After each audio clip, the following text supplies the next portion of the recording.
What's up, everybody? This is Johnny Basement, and you are back in the basement. We are going live tonight for the New York Yankees versus the Kansas City Royals. Again, hit the subscribe button, hit the bell notice, hit the like button, hit the comments, do all of that so we can go forward on what we got to do here tonight.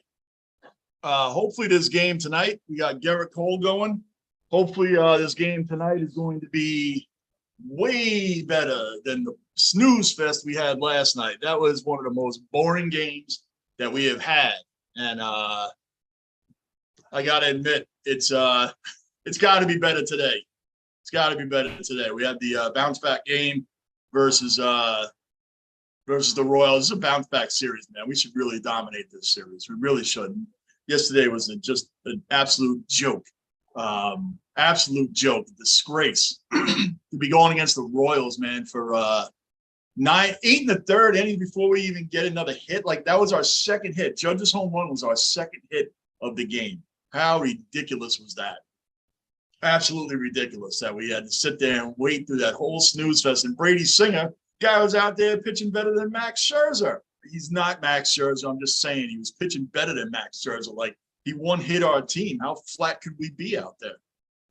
So anyway, Aaron Judge to the rescue. Thank goodness for that, man, because he has he's had a hell of a season, and I know all the Met fans are ribbing him because, you know, Max Scherzer owned him or whatever. No, it's not like some bum owned him. It's not like some bum owned owned Judge, man. Max Scherzer is an all-time great. He's an all-time great. So what? Judge had a bad game against him, but the Royals? Come on, we got to do better than that. We got to show up today. I mean, we got to smack this team around. We're still, even though we're way ahead in first place, we're still fighting for the best team in the American League. And even in the whole league, I think we're behind the Dodgers now by a game. I think we might be behind the Dodgers by a game, but I'm not totally sure. But yeah, we can't have another disgusting game. Gerrity Cole's pitching tonight. You guys know how I feel about him. Big money Cole doesn't come through in the clutch, in the playoffs. Not for us. He did for Houston. They were just showing here his last 3 games is he has a 2.2 ERA. Who cares? You know, I don't know what he's going to do against the Royals. The Royals are like, they're a bottom feeder of baseball. They are like, I think they're bottom 5, maybe bottom 3. So that's an absolute joke that we're even struggled against a team like this yesterday. But that's yesterday. That's yesterday. Benintendi, we took their best player away. We took their best player away. Guys hitting 320, comes from the Royals, blessed to come over to the Yankees from a dumpster fire team to first place. Strong possibility that we'll win in the World Series this year. Strong possibility. But he goes 0 for 4. He struck out his first at bat. Looking, you know, he definitely can play in the big market. I mean, he played for Boston for a few years, man. He can definitely play in the big market. So I'm not worried about him. But I mean, this should be a fun game. Last night was a snooze fest, man. It was like 0-0 forever. And the Yankees couldn't do anything. As I said yesterday, Brady Singer, check him out 5 days from now and watch him get beaten up and knocked around for before 5 innings even pass. He one-hits us through 7 innings last night. One-hits us, right? The next game, I bet you barely gets out of the first inning. That's what happens with guys like that. I never even heard of the guy until yesterday. And Cole better win. I mean, this is a team he should dominate. All right? I just can't get I can't get over Cole blowing that wild card against the Red Sox, man. You got to do something in the playoffs. And I know he's done in the playoffs with the Astros, but he hasn't done a damn thing for us, man. He's got all that money. He hasn't done anything for us. You know, you pay him the big bucks, he goes out against the Red Sox in the wild card, and he gets bombed in the first inning, man. The first inning. Whew. He's a Red Sox punching bag. He really is. I know the Red Sox are done. They're not going anywhere this year. I think they're 4 games out of the wild card right now. And it doesn't seem like a lot, but for that team right now, they're really playing poorly. So we're going to have Cole and Higgy behind the plate. We need Higgy and Trevino. We don't have any hitting catches. And I think that's why they hung on to I think they hung on to. Hey, what's up, Fierce? Welcome back. Thank you for joining again. We're hopefully not going to have a snooze fest tonight against the Royals. You know, we should win 10-0. It should be 10-0 by the third inning. Look at their batting order. It's 233, 211, 213, 216. There's a guy must just be starting today. He's batting 0. I mean, really, how this is a series that we should sweep. The Royals are a dumpster fire organization. They're terrible. Here comes Cole, 9-3 with a 3 ERA. I'm sorry. I'm not sold on this guy. I mean, if he has a big game today, should we get excited about that? Should we get excited if he has this monster game today? It's the Royals. We better not see a Royals pitcher come out here today and have some superstar moment like Brady Singer did last night. That was ridiculous. But whatever, we won. We won. I'm harping on that, but we won. So DJ LeMahieu is going to be at third base tonight. Donaldson's not playing. DJ, man, that guy's incredible. I can't believe the Yankees actually were thinking about getting rid of him last year or before this season. You play every position in the infield. Why would you get rid of a guy like that? It's crazy. What you think, Fierce? Is going to be a bad game tonight, or are we going to do something? What's going on? That game went so fast. The game was over like 9:40. It's like 2.5-hour game. Crazy, right?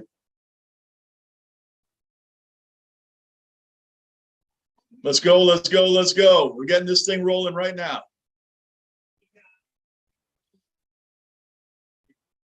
Aaron Judge is the man. He's just throwing balls out to the fans, to the kids, man. He's such a good dude, man. He better stay a Yankee, man. Like, Darryl Strawberry was at the game yesterday, and he was talking about what a mistake it was when he left the New York market with the Mets, when he went to the Dodgers. He said it wasn't the same.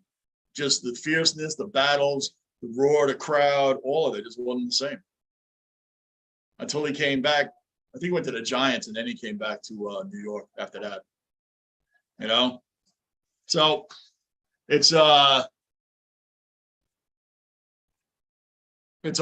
you know? It's all good.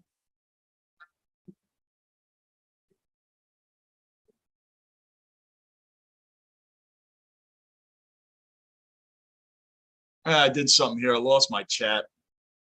Not great. May have to back out and come back in.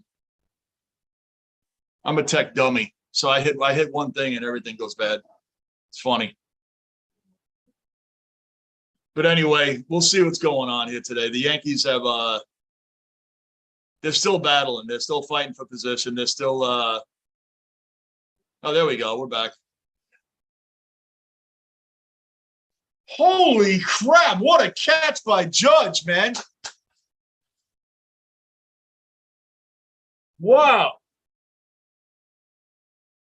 Wow, that was right at the wall. See, Cole's almost getting bombed already. What a catch. Did you see that? He stole a home run.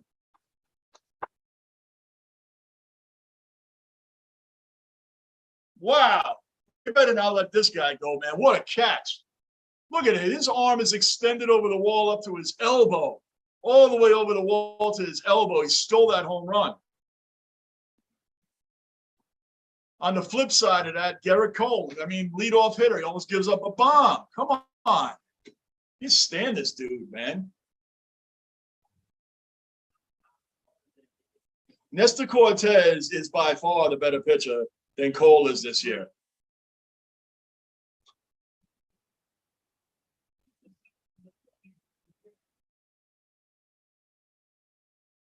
Nice. I bet they are going after you. Dodgers and Angels fans, huh? The Dodgers fans probably more than anybody. That's funny. Hey, Bills Mafia in the house. Thank you, man. Yep. Thank you, Lockport. Thank you. You guys have been great to me, man. I appreciate you stopping through. We're getting ready for the season now. Hopefully the Jets, you know, at the very least, can the Jets finish in front of the Patriots? That's what I'm hoping for. That'd be a win for everybody if the Patriots finish in last place, right? That'd be a win for everybody. Everybody. That'd be awesome. LA is cool. I drove trucks through LA for a long time. What a catch by Judge. That catch was insane. Cole just better not get smacked around today, man. He paid this guy all his money, comes over here and he just doesn't get it done. I don't care if he's 9-3 and has a 3-point-something ERA. Against the better teams, he gets beaten up.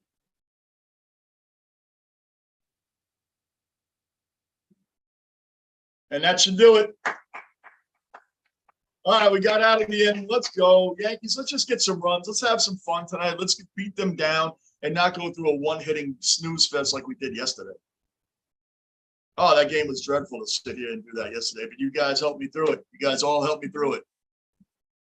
Yeah, man, that would be a huge win for everybody. Like I said, like I told all you Bills Mafia guys, I have the utmost respect for you guys as fans because you've been through it like I have as a Jet fan. You guys have been through it. We've been through beaten down by the Patriots for 20 freaking years. The Bills and the Jets were the dumpster fire teams of the AFC East and basically the NFL. We were the two doormats, right? The Bills and the Jets have been awful for forever. And when the Bills got rolling and they beat those Patriots down, I couldn't stop watching. I didn't want that game to end. I didn't want that game to end. That was so much fun. And Patriot fans came at me on my channel. You're like, oh, yeah, what does your team do? Nothing. My team does nothing. But the whole matter is not, this ain't about the Jets. This is about the beat down y'all just took. I don't care if you beat up and make fun of my Jets. I'll make fun of them with you, man. They're a dumpster fire until further notice, which this year they really should be better. They really should be, but I'm cautiously optimistic. I know they had a great draft. Translate it to the field, please. That's what I'm saying. So Jets fans, Bills fans, we unite forever. Bills Mafia, I love every one of you. I'm going to be doing reviews this coming week. We're doing preseason football. We're going to start with the AFC East. My co-host Lou Talks will be on here. He might even stop in here through here today. He's headed to watch the Marlins and the Mets in Miami this weekend. So good for him. All right, let's go. Freaking Aaron Judge almost has 40 home runs, and it's like just, you know, it's not even August yet. I know we're just a few days away, but man, he's murdered. Okay, here we go. I'm jumping around. Chris Bubic is pitching tonight. Anybody heard of Chris Bubic? Nobody's heard of Chris Bubic. He's 2-5. 2-5. I think it said a 4 ERA. He has 3 pitches. This guy better not come out here and look like Greg Maddux tonight against us like the dude last night. This guy, Chris Bubic, should be out of here before the inning is over. This should be a slaughter today. We'll see. The Yankees have been pretty flat since the Mets series. When they're pretty flat against Scherzer. They were disgusting yesterday. Let's see what they do today. I mean, this should be a snooze fest, right? I mean, this should be 10-0 by the 4th inning. This shouldn't be a snooze fest.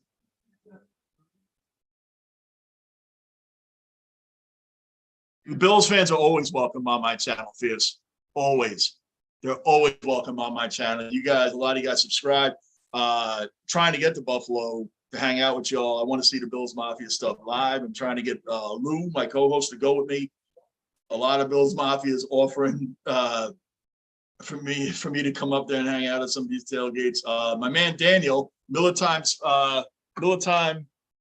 podcast. He's a Bills Mafia guy, man. I've been on his podcast twice. He's been really, really good dude. Really good dude.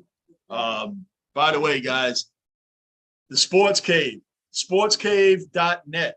My man Frank has tons of memorabilia, tons of great pictures, tons of great stuff. Some of the stuff you see here is from this guy, Frank.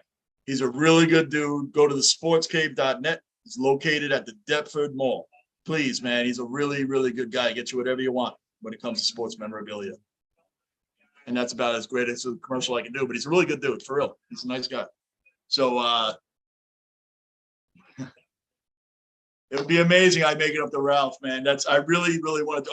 I go to a lot of Jet games here. I'm going to the Bills Jet game here in November with Miller Time Show Sportscast. I'm going with him. His name's Daniel. He's a good dude. He's a really good dude, man. I was happy to even have me on there, you know. But yeah, Bills fans and Jet fans unite. We are, man.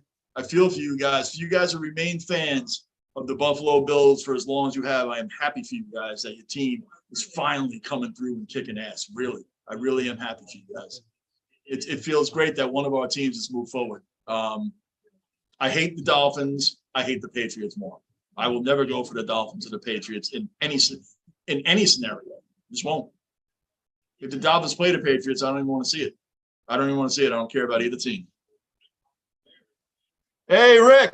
Welcome back, brother. Welcome back, Rick. Again, anybody else here that's watching that's new, subscribe, hit the like button, the bell notice, and drop some comments. What I'm trying to do is get to 1,000 subs. That is my short-term goal. You guys hear me mention basement mentality a lot, man. It's just everything you do starts in the basement. We all emerge from the depths and try to come out of it. We trial and error. We do a lot of things.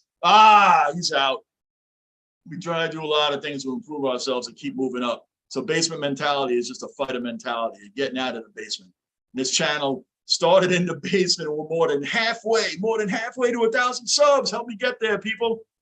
I'm just a diehard fan speaking to you guys, a diehard fan. This channel is for us. It's for the fans. That's it. I'm no professional. I make mistakes. It happens, man. We're fans. We're just BSing. That's what we do on here. We're BSing. Enjoying the game together. Come on. That's what this is all about. You know?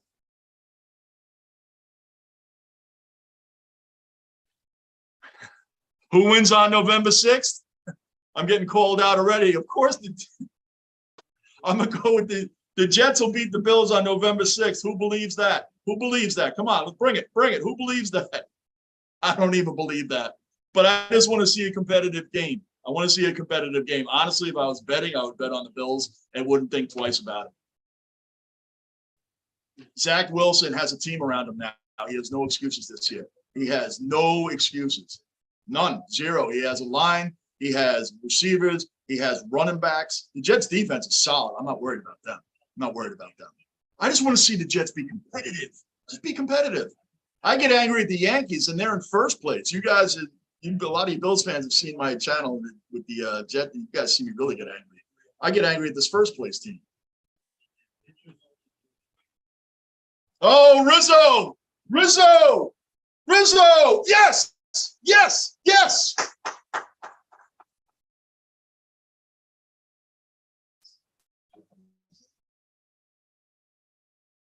That's what you have to do against a garbage team like this. That's what you have to do. You got to punch them in the face right away.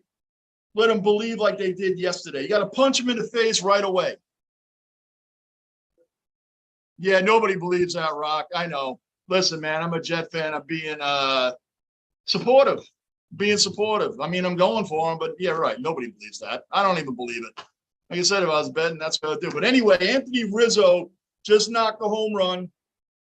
Anthony Rizzo I wanted him. You guys may think I'm crazy. I wanted him more than Freddie Freeman and Matt Olson. I'll tell you why. Anthony Rizzo last year proved when he was at the time he was just a rental. He proved that he can play in New York. That is not an easy thing to do. He proved he could play in New York. A lot of guys come here and they can't play. They lose their stardom. They don't hit right. I mean, even Stanton had a hard time his first season with us. He had a really hard time, actually, his first couple seasons. Think about it. His second week on the team ever. He struck out like 5 out of like 7 at bats. In the early April, he was getting booed in the on-deck circle in the Bronx. I mean, it's not easy to come over here, especially when you're coming from a team that doesn't win very often. So that's why I'm more comfortable with Benintendi being here now, because he's played in Boston. He's played in big market teams, so he's kind of used to it. But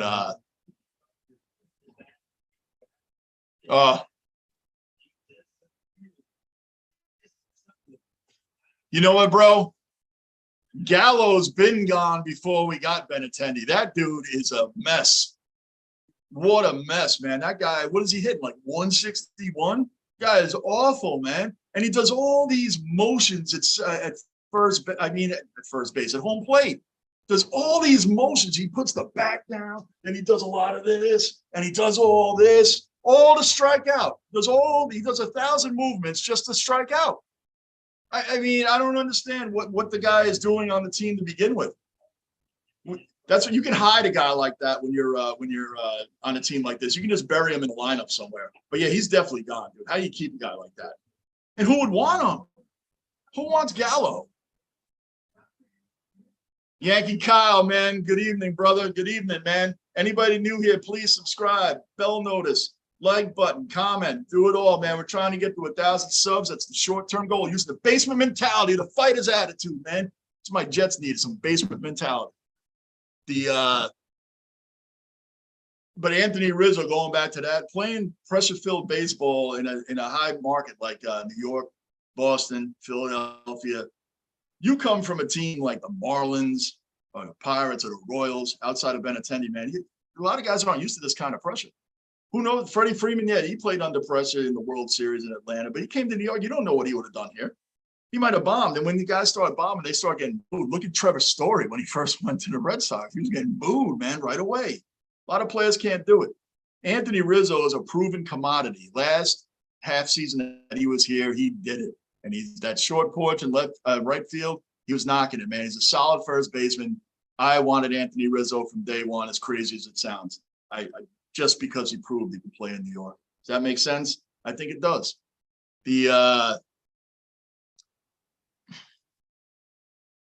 Way below the Mendoza line. Yeah, Gallo is, come on. Mendoza line would be like batting 1,000 for freaking Gallo, man. That guy, we could go on and on about him, man.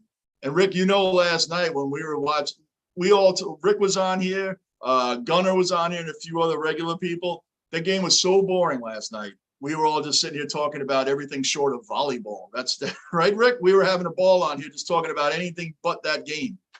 I mean, how bad was that game last night? Playing the Royals and you have one hit through 8 innings. One hit through 8 innings? What a joke. What a joke.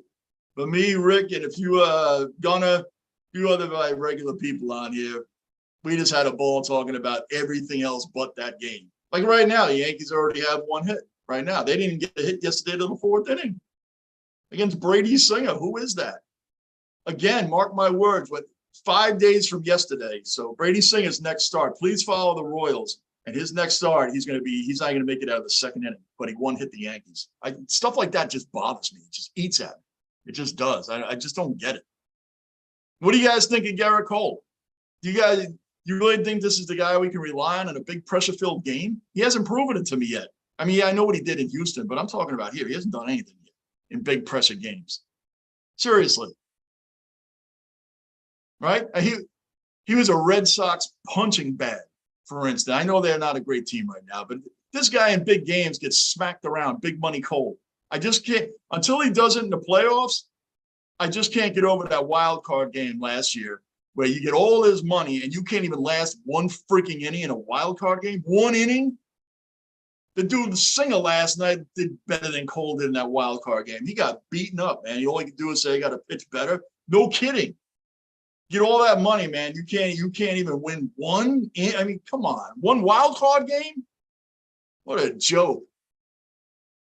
And that's what I think the problem is with the Yankees right now, man. Is we rely. Nestor Cortez is my guy right now. Nestor Cortez, nasty Nestor. That's the guy you want on the mound in a must-win game. Seriously, that's who you want on the mound.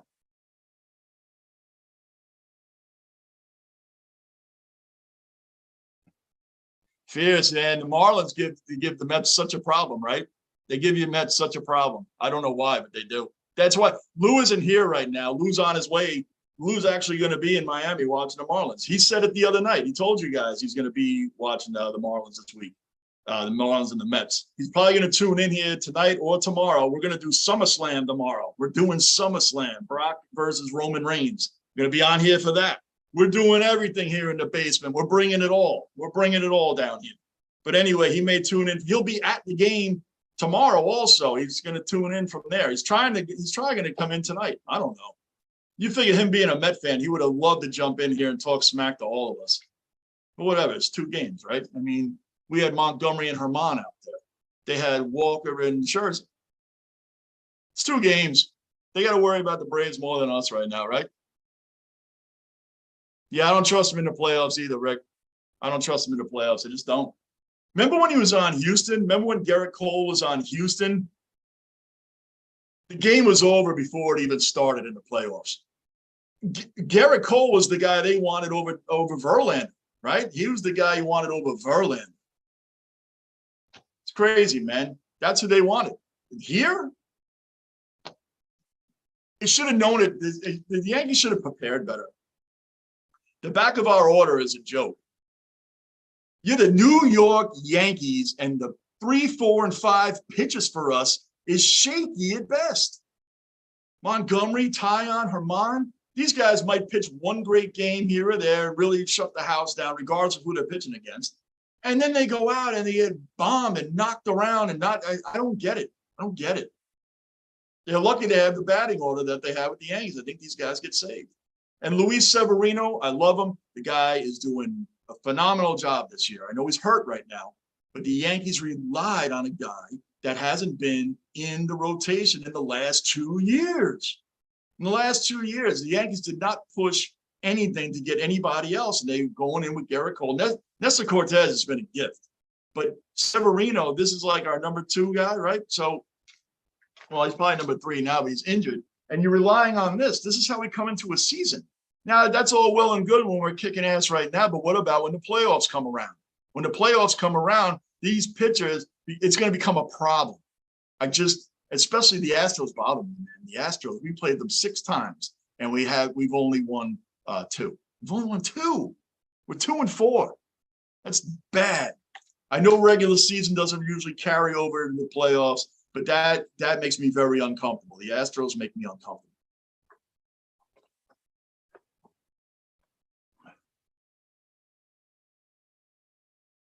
Oh, yeah, bro.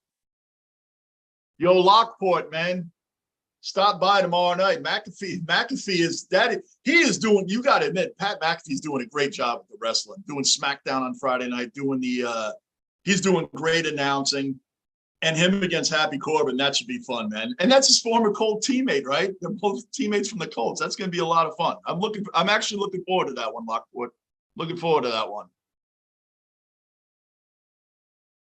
Oh, Rob. Rob stops in with a Bills will choke. What about Rob, man? Oh boy, Rob. I don't agree with that. The Bills, you have a lot of Bills Mafia fans in here, man. They're gonna see that, Rob. You're gonna have some people that aren't gonna like that, man. I think the Bills are going to the Super Bowl. Rob, thanks for stopping in as always, man. Rob is a very good subscriber to this channel. The guy's been here for quite a few months since I've been doing this since like November. So Rob's been around a while, but I do respect, he always gives his real opinion on everything. So he's a really good dude. He's a regular subscriber, but you Bills fans can handle that comment. I got my Jets to worry about. I got my Jets to worry about. But yeah, man, I don't like him in the playoffs either. I don't know. The spite attack thing, the only thing I do agree, a lot of people got on his case about it. Baseball knows about this stuff, right? And to just take it away overnight was unfair. That was unfair. I agree with that. And Cole gets the rap for it because he's probably one of the best pitchers that was doing that. So he had to readjust his game. That was his excuse. But I mean, it's still, you got a few more months and now you're in the playoffs. So right now, it reminds me of Randy Johnson's time with the Yankees. When you look up his numbers, Randy Johnson's numbers with the Yankees don't look bad. Everybody's like, oh, he did nothing for us.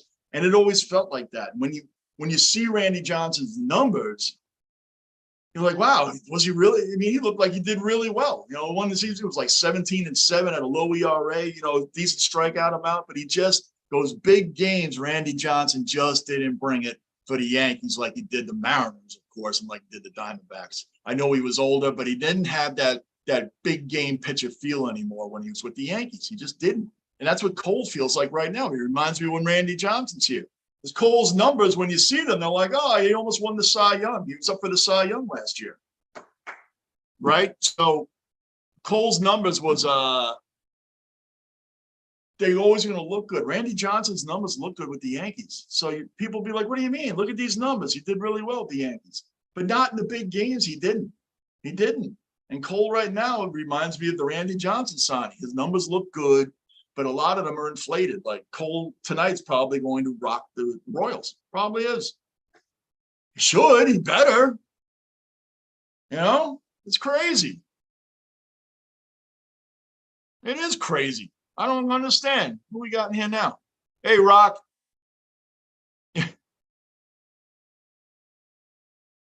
Oh, yeah, man. You got to check out Flair. Come on. Flair. You know who else I'm looking forward to, Lockport? I'm looking forward to Mysterio, man. Rey Mysterio. The guy's still out there. The guy's almost 50 years old. He's still doing all those incredible moves, man. I like him too, man. That's going to be a lot of fun. Yep. It's going to be a lot of fun.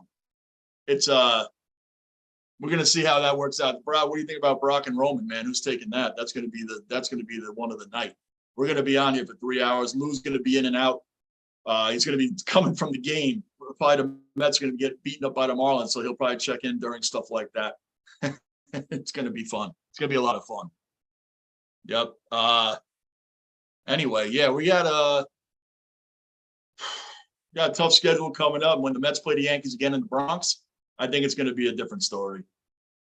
But Jacob deGrom might be back for that series. So if they come to the Bronx with deGrom and then Scherzer, and all due respect to Walker, Taijuan Walker has held the fort down when deGrom was out, and Scherzer was out for like 7 weeks. That guy held the fort down, and Chris Bassett. But I don't want to face deGrom and then Scherzer in the Bronx. deGrom, I know he re-injured himself a little bit because he's doing rehab starts in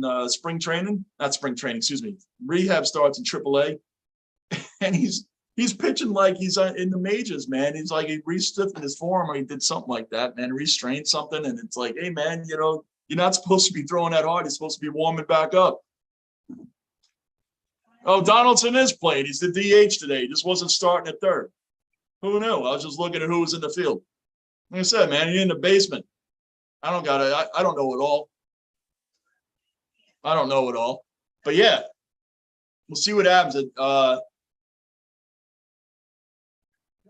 tell you, this guy Bubic should be out of this game by the fourth inning. The Yankees, this better not be 1-0. This better be 5, 6, 7. They better be scoring runs every inning against this team. I mean, what are you swinging at, Josh? My gosh, man, the ball was way up here and he's swinging at it. That wasn't just a high fastball, man. That was like the catcher was like this practically. What is he swinging at?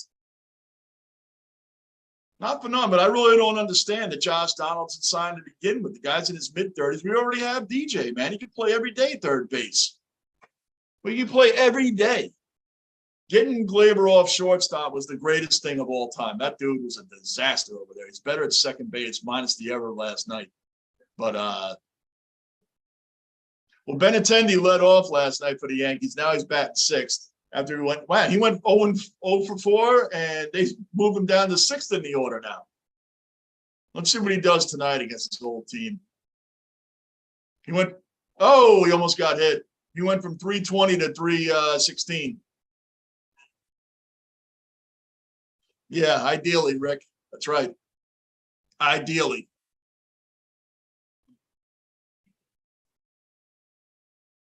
Come on, man. This guy Bubic looks nervous. Can you just – I mean, they're playing the Jaguars of baseball right now. That's what they're doing.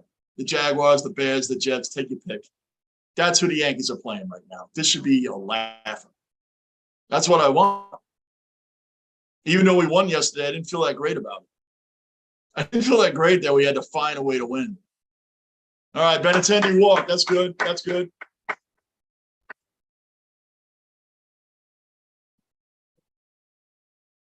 Aaron Hicks, one guy I still miss, and I know some Yankee fans, there's a lot of Yankee fans that differ on this guy, but the one guy I wish they would just have just for situational moments, because the Yankees are home run or nothing most of the time. I wish they had Brett Gardner around still. Brett Gardner can that dude can work a pitcher, wear his arm out, and work a pitch count like nobody's business. He could be 0-2 right off the bat, and then it feels like he's still at bat 20 pitches later, he's still up there. The guy swings at nothing close. I can't believe that he wasn't picked up by anybody. I think a couple teams were looking at him, but I really think he was waiting for the Yankees to call again. But it's like, sorry, Brett, we got rid of Clint Frazier. How long was that Clint Frazier project? The Yankees held on to Clint Frazier every year, and every year you had to bring back Brett because Clint Frazier couldn't do anything.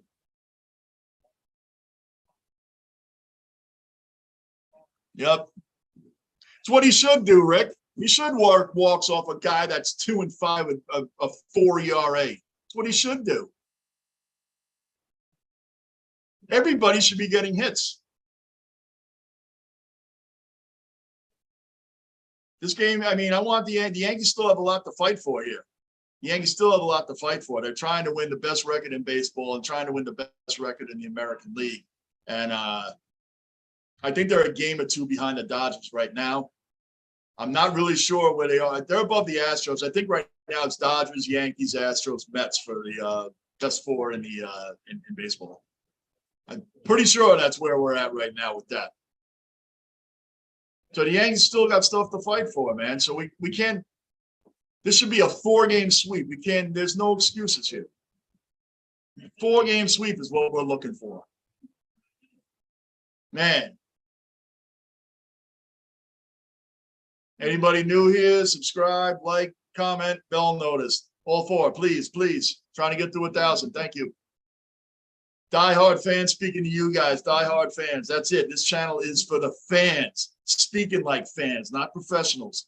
No one's on ESPN here, man. We are just regular fans. You ever see me out? I'm just a regular fan. That's it. That's it. Hey, this might be Lou right here.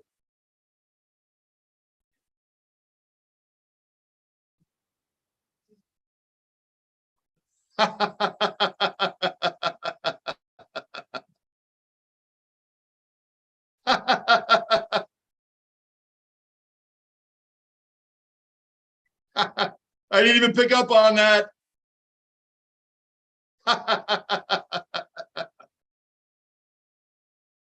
Oh, that's funny. That's funny. Sorry, guys. Sorry, guys. I had to. I can't disclose what that was about, but that was just something funny. It's all good. But yeah, when I'm out, man, you guys see me out. I'm the same person you see here, man. Let's watch a game. Let's do it. I can watch them all. Love it all.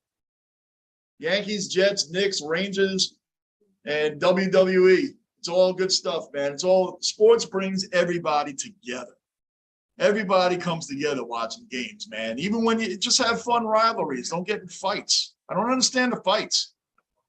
These teams aren't going to bail you out. These teams aren't going to get lawyers for you guys. Who cares if you beat up a Patriots fan or they beat you up or, or they talk trash about my team. Everybody talks trash about the Jets. Yeah, I would have been in the 100 fights by now. A day. Everybody stomps on that, man.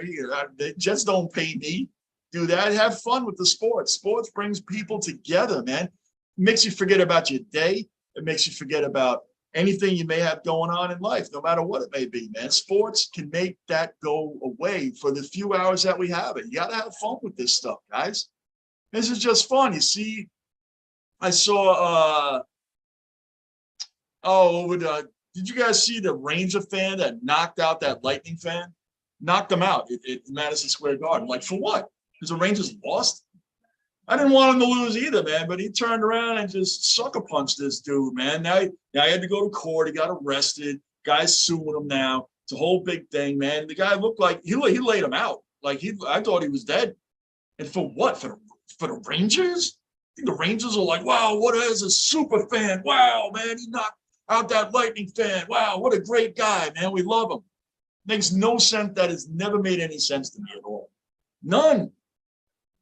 If you can't handle, fun trash talk, then don't wear a jersey to an away game, I mean, you're going to hear it. If you're a Yankee, if I walk into Fenway Park wearing what I'm wearing right now, I would expect to hear stuff. You got to have fun with it. It's just fun. Support your team, have fun. That's what sports is all about. Whew, the Yankees should have signed him, Lockport. The Yankees should have signed him. Now, that money is going to go toward Trout money. That money's going to go towards Soto money. Even though he's like 30 years old, the Yankees should have paid him, man. Now Now they're in a bad spot with Judge, man. Now they're really going to have to pay him. They're really going to have to pay Judge, man. That's, you know, I don't know how much. They're going to be north of 300 million. They got to be, right? You mean north of that.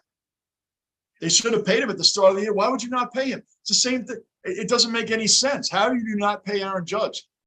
Darryl Strawberry, who was at the guy, I mentioned this earlier. I don't know if you're here for it or not, but I'll repeat myself 100 times on this channel. Anybody that knows me and knows this channel will know it. But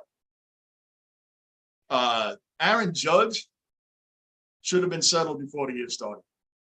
Darryl Strawberry said to Judge and said to the thing, the biggest mistake he made was leaving the Mets, leaving the New York scene, leaving the hypeness of the fans, leaving the hypeness of the big games in any game, feeling that fire when you walk in the stadium. He said he never got that with the Dodgers. He never got it with the Giants. He didn't feel it again until he came back. And being a big-time hitter like Strawberry was for the Mets, he left at that time when he shouldn't have. And he's saying that he's trying to get Judge to stay right where he's at. But, I mean, money talks. Money talks. I remember Pujols when he first left St. Louis Cardinals. He said, my heart will always be in St. Louis, but we'll see what happens. In other words, my heart's in St. Louis, but my wallet's with the Angels. That's what happens. My wallet's with the Angels. And that's what it comes down to with a lot of players. Not everyone. I know Mariano Rivera took pay cuts. I know Tom Brady is taking pay cuts. Cal Ripken, Tony, those guys like that is taking pay cuts. I know it does happen, but it ain't that often. It's not that often. But for Judge, he's the greatest thing that we've had in forever, man. I mean, the greatest presence, great player, great guy, great to the fans. Just a monster presence, monster face for the New York Yankees. This is a guy you do not want to walk away. And you know what scares me more? What scares me more is run that out. He did nothing in that inning. We're still up 1-0. Bubic, Mr. Bubic found a way to shut his Yankee order down. This is insane. Yeah, Judge, could you imagine now that the Mets have an owner that's like George Steinbrenner, meaning he's going to pay, and he's a huge Mets fan. This ain't the coupon Wilpons anymore running the Mets. The Wilpons loved coupons, man. Scherzer and Lindor would not have been on the Mets if the coupon still ran the team. Steve Cohen scares me. He may jump on that Aaron Judge wagon, man, and take him and keep him in New York. Could you imagine that? Aaron Judge in Mets uniform? You imagine that? It could happen. It could easily happen.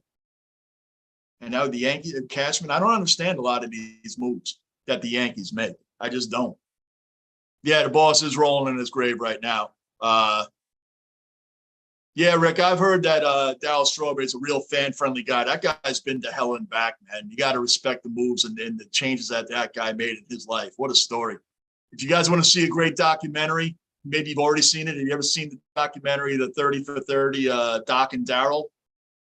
Dwight Gooden and Darryl Strawberry? Man, that's something else. That is some documentary, along with the one on the 86 Mets. But overall, the Doc and Darryl, 30 for 30. That I highly recommend that. That is something else, man. Darryl has really made a lot of strides in his life, man. Just incredible to come back from all the stuff that he went through, man. And George Steinbrenner gave him the opportunity of a lifetime when everybody else just gave up on the guy. So, and as Darryl has mentioned, Joe Torre as well, helping him in his walk and in the life that he leads now. All due respect to Strawberry, man. And I do have a Darryl Strawberry Mets jersey. That's how much I like that guy. I do an 86 Darryl Strawberry Mets jersey. That's that dude is something else, man. And I'm proud to have that. Probably missing some of you guys here, man. I apologize if I am. Oh yeah, Fierce. If you didn't see it, YouTube it.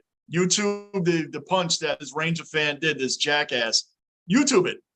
It was, I don't even care. The Lightning guy, the fan of the Lightning looked like he was probably saying something. This dude turned around. I mean, like I'm facing you now. He turned around, just boom, it hit him right here and knocked him out. Like there was Ranger fans standing over this guy, like, and looking and, like, what do you, like this guy, everybody thought he was dead. I'm not kidding. YouTube it. Ranger fan hits Lightning fan. YouTube it. It's disgusting. For what? Because the Rangers lost? I was upset the Rangers lost. I wasn't ready to go out and start smashing my neighbors' windows and cars and all that stuff. I mean, we're beating up everybody I see in stores. That is like ridiculous to me, man. What is people's problem? I don't get it.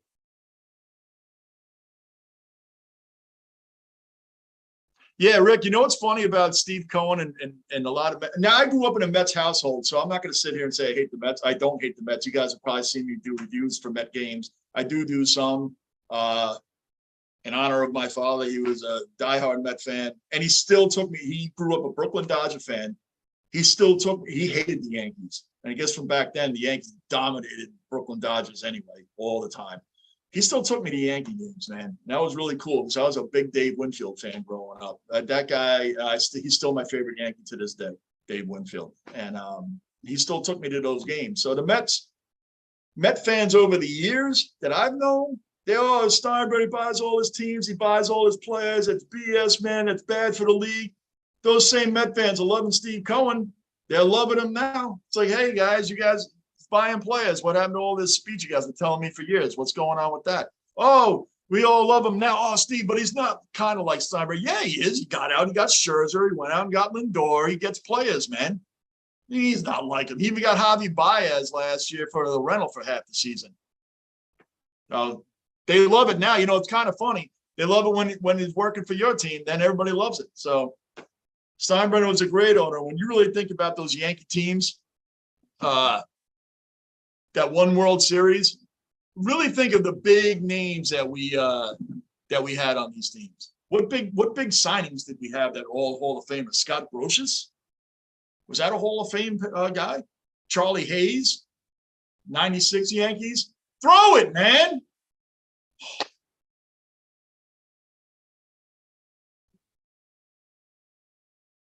IKF got the ball and he's just holding it. And I like IKF. I'm not going to rip on him as what the addition that he is to the Yankees. But this play here, he gets the ground and now he goes and he just couldn't release it, man. He had it in his hand. He's safe. He's safe by a step easily. He hustled out the box. So I'm not going to rip too much on IKF. The guy, I know a lot of us Yankee fans wanted him to be Correa. Everybody wanted Carlos Correa. In the old days, the Yankees probably would have had him too. IKF is a player, and I've said this before.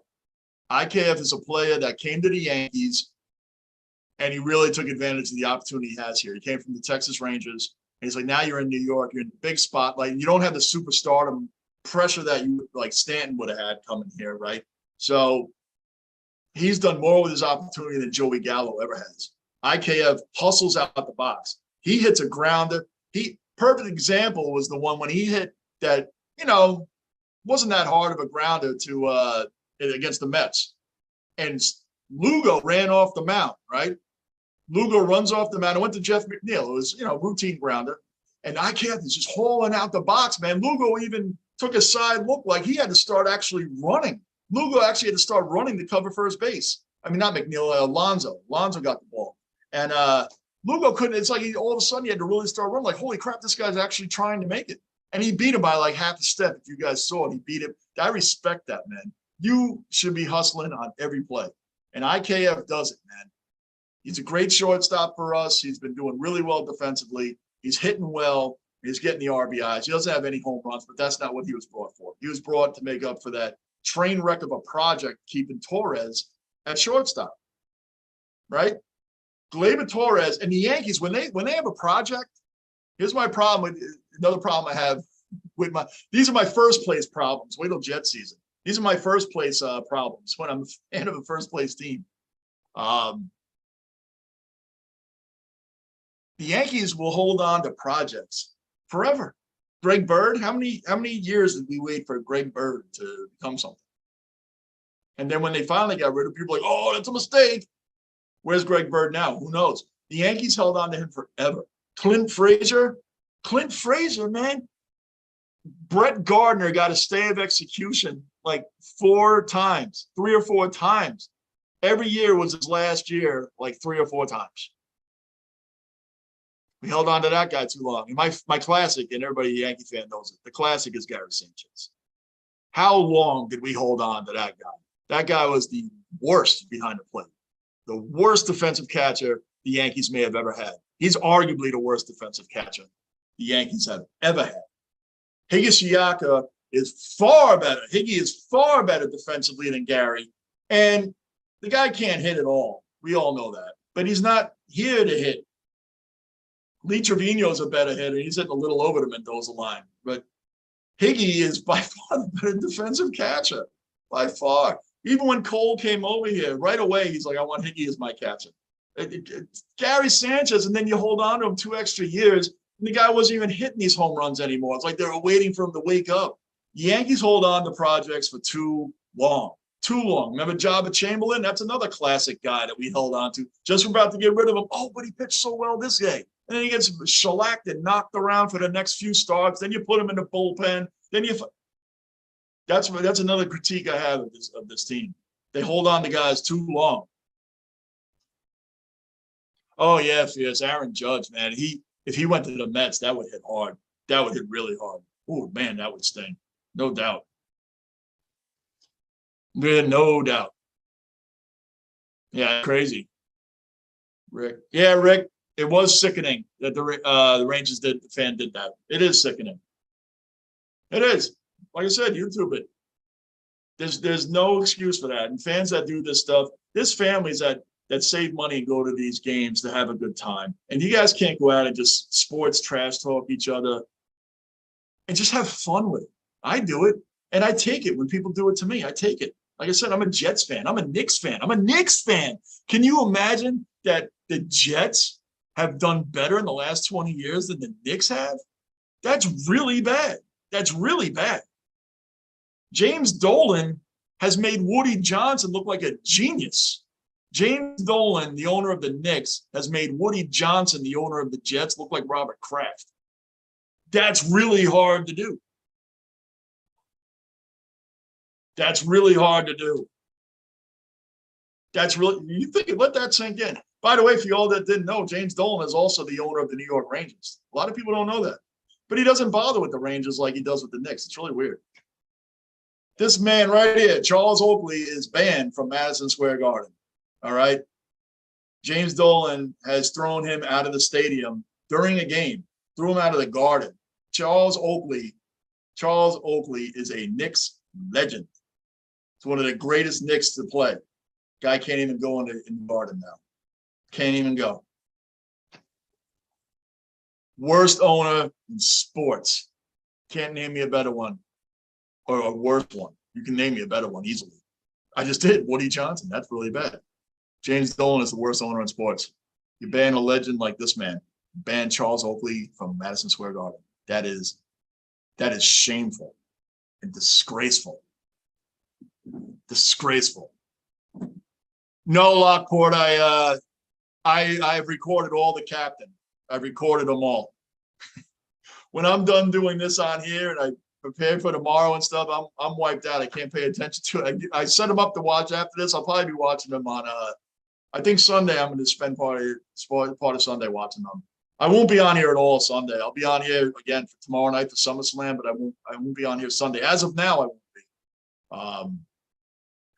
Got a lot to do this weekend, so Sunday I won't be here. So Sunday, yeah, I'll spend part of the day watching the captain. I'm looking forward to watching it. I already know that series is going to be great. I already know it is. I'm looking way forward. I recorded all of them.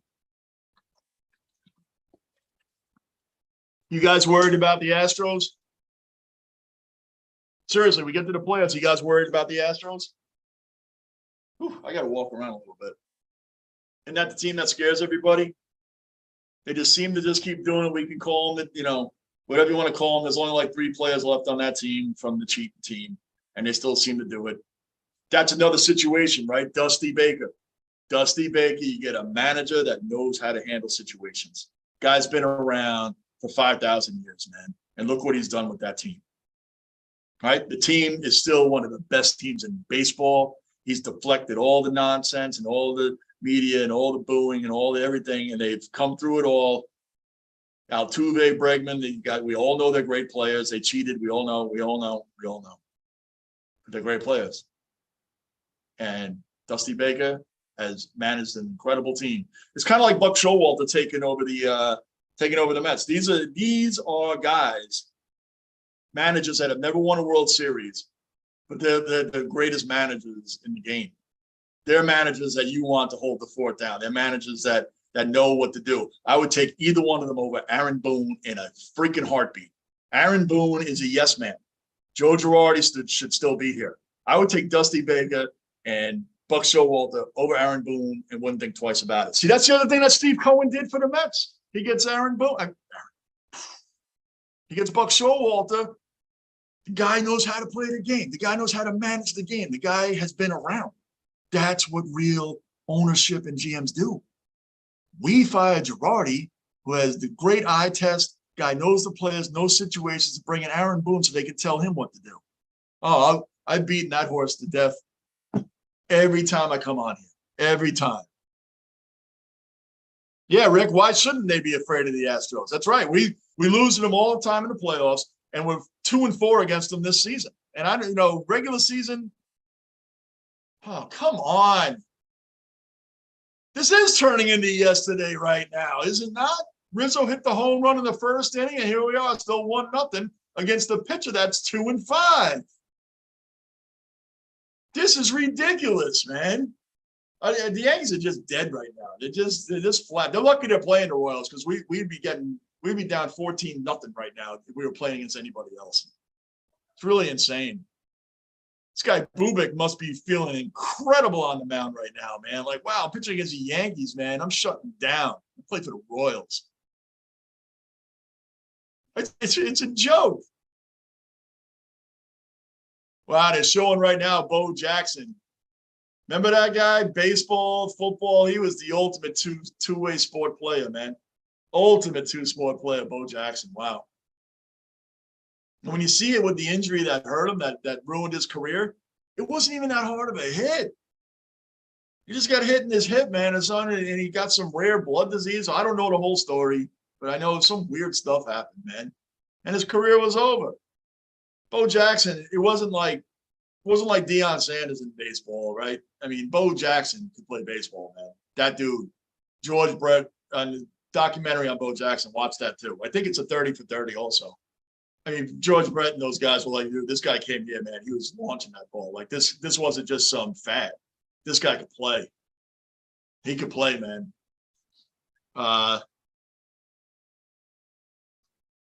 Yeah. Yeah, I'd take Mattingly over Boone also. The greatest thing I loved about Aaron Boone was 2003 when he hit the home run that sent us to the World Series off of Tim Wakefield and the Red Sox. Think about the team we had then, with all the big hitters on that team, A-Rod and Gary Sheffield and all the guys you would think would do it, and Aaron Boone does it. The Yankees have a history of that. The guy you least expect to get the big hit gets it. Bucky Dent. Bucky Dent was the famous one against the Red Sox, and then Aaron Boone. It's the last guy you'd expect to hit that. All right, let's go, Judge. Yeah, Bubic is auditioning. He'll probably be on the Yankees next year. We're the New York Yankees, and we don't have a solid rotation. Isn't that scary? And Chad Green being out of the bullpen, that's really bad. That's a big loss, man. Chad Green is like the most solid guy out of the bullpen. Michael King is a big loss. Jonathan Loaisiga, what happened to that guy this year? What happened to Jonathan Loaisiga, man? Guy's ERA is over 7. It's like 7.7. What happened to that kid? He was like pretty good, man, last year.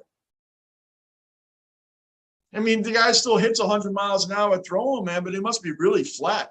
Him, Chapman. I think the Yankees are desperate trying to find where they're going to put Chapman.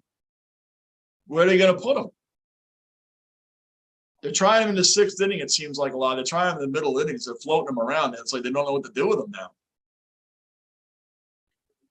I mean, Chapman did really well for us. I know he gave up some important home runs in the playoffs, but at the time, who else would you have rather had closing for the Yankees? Oh, that's gone. Yes, that's out of here. That is gone. That's what you should be doing to a Bubic pitcher. That's what you should be doing. That's what you should be doing to a guy that is 2-5. Not sitting there trying to get hits. Come on.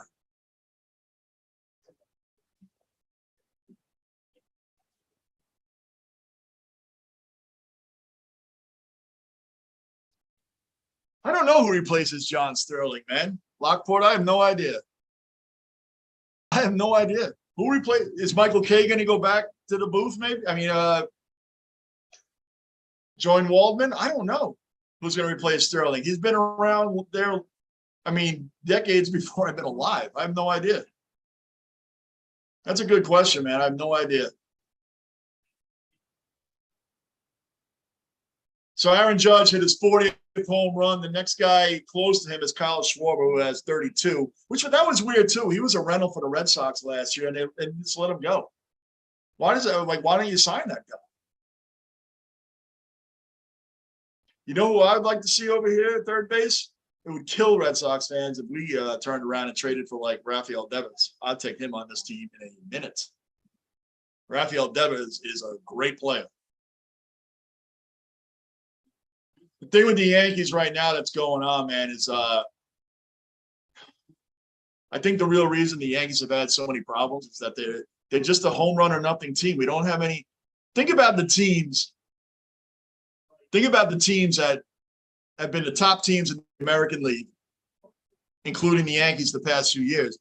It's been the Rays, the Red Sox, the Astros, and the Yankees, right? You can throw in the Twins if you want, but they always sadly always ran into the Yankees. But the Yankees had been the only one of that group of teams that did not make the World Series. The Rays made it. They lost, but they made it. The Astros and Red Sox both won, regardless of the sideshow and all that stuff. They made it and they won. The Astros made it again, lost. The Red Sox won. The Yankees haven't even made it. You know why? We don't have small ball players. The Yankees of the 90s and the teams that won there was all small ball. People are like, oh, that's a dead scenario in today's baseball. The Rays use a lot of small ball. The Rays, I mean, Gerrity Cole alone, I think his pay is more than the Rays' entire roster. And if it's not, just throw Aaron Judge in there or Stanton with them, and now you beat the whole roster. And they challenge every single year. And you couldn't name half the players on that team. You can meet players from the team and not even know they're an actual professional player. And they beat it, and they hang there every year. And they play small ball. The Yankees have no small ball hitters. We have guys that cannot bunt. And that's why I always mention Brett Gardner. You need a guy like that again. So they bring back Timmy LaCastro. Oh, we'll bring LaCastro instead of signing I know Gardner's old, I know, but I mean, it's really sad when we have to reach for a guy like that actually knows how to work a count and lay down a bunt. These guys don't work counts.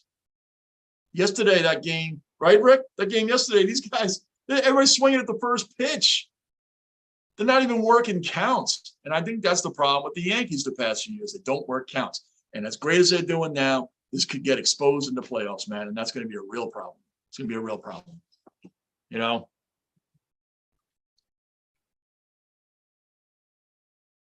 Yeah, that's exactly right, Lockport. I don't understand it either. You have guys on the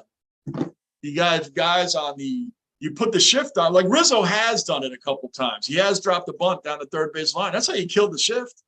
Just bunt. But no, the shift is such a sign of today's baseball. I know they're taking away, but it's such a sign of today's game because the shift would never be happening like the 90s Yankees. They'd have been bunting all day. Nobody knows how to bunt anymore. They don't practice it. They don't know how to do it. If they did, these guys would be bunting every time there was a shift on. You give me a free base, I'm taking it. Nobody knows how to bunt. That's a problem. That's a problem. That's a great point. Situational hitting is dead. All these guys are on the right side of the field, the left side of the field, depending on which way, which batter they're facing, a righty or a lefty. And they do it with confidence because nobody can bunt. And the Yankees are the biggest team that does that. They're home run or nothing. The Yankees are up 3-0 right now on home runs. That's it. Solo and a 2-run shot. The Yankees didn't win yesterday until Judge hit a home run. We had guys on second base yesterday twice. And one of them, Gleyber Torres, got the second on a wild pitch. Like we don't move runners, man. These other teams I mentioned, they move runners. Even the Red Sox have some small ball players. They're not even in it. I'm just talking about teams that have been the top teams lately the past few years, and the Yankees are the only team to not even make the World Series. And this is the problem. Oh, and firing Joe Girardi, a guy that knows situational baseball, you get rid of him, and Aaron Boone just sits there like this the whole game. You ever see Aaron Boone? Is this the most bored manager you've ever seen? I know he yells at the umps once in a while, but most of the game he's like this.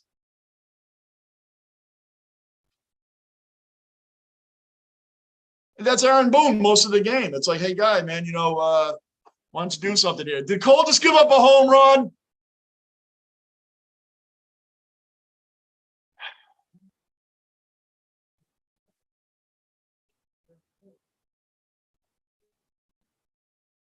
He got a double, man. That was close to the wall. It wouldn't even surprise me if Cole, blew. The last out he had, he was up 3-0. He blew the game. Cole comes out, it's just like, no, hey, what if we have a lead? I'm just like, is he going to blow it? He never thought that when he was on the Astros, man. Cole came on the mound with the Astros, and the game was over before the first pitch was thrown. And everybody knew it. We get him, and the dude sucks. Except against bad teams. I will change my mind, and I want to eat my words. I want him to make me eat my words when this playoff comes around and he wins big games. You go in there and pitch against the Astros, and you pitch lights out, and you take us and pitch big games in the World Series and gets us a ring, I'll eat all the words that I do against him. But right now, the words are justifiable. I'm not the only Yankee fan that feels this way. Salvador, hello, welcome. Subscribe, bell notice, like button, comment. Appreciate it, brother. Thanks for showing up. Welcome to the chat. Everybody else in here is pretty much regular, man. Not a lot of us, but we're just fans. This is a channel for fans, brother. It's a channel for fans. I'm a diehard fan speaking to you guys, diehard fans, man. That's what this is about. We're having fun. That's it. Hang out, man. Give us your opinion.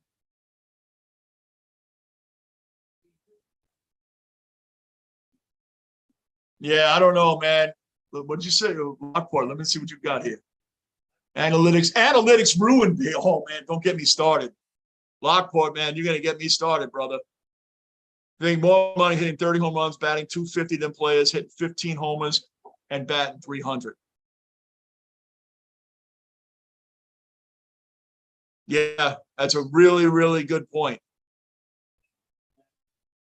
Brendan Burke is going to replace Sterling, maybe? Wow, Rick, I didn't see that, man. Some of these I might miss for a minute when I start on my little rants here. That's an interesting draw. But yeah, Lockport, I'm going to get into the analytics in a minute. Analytics, stat nerds have killed this game. Stat nerds have crushed this game. I have a video that I did.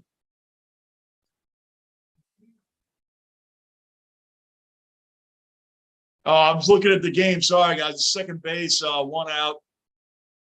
Cole has 51 pitches in 4 innings. That was something else I never used to look at, pitch counts. Now I'm looking at them all the time. Anyway, yeah, the analytics, man. Statner, I did a video on this. It was so, I felt like I never watched baseball before when I'm looking at these things that are called BABIP and IRLs and hit above average, hit above expected average, hits that were beyond league expected hits.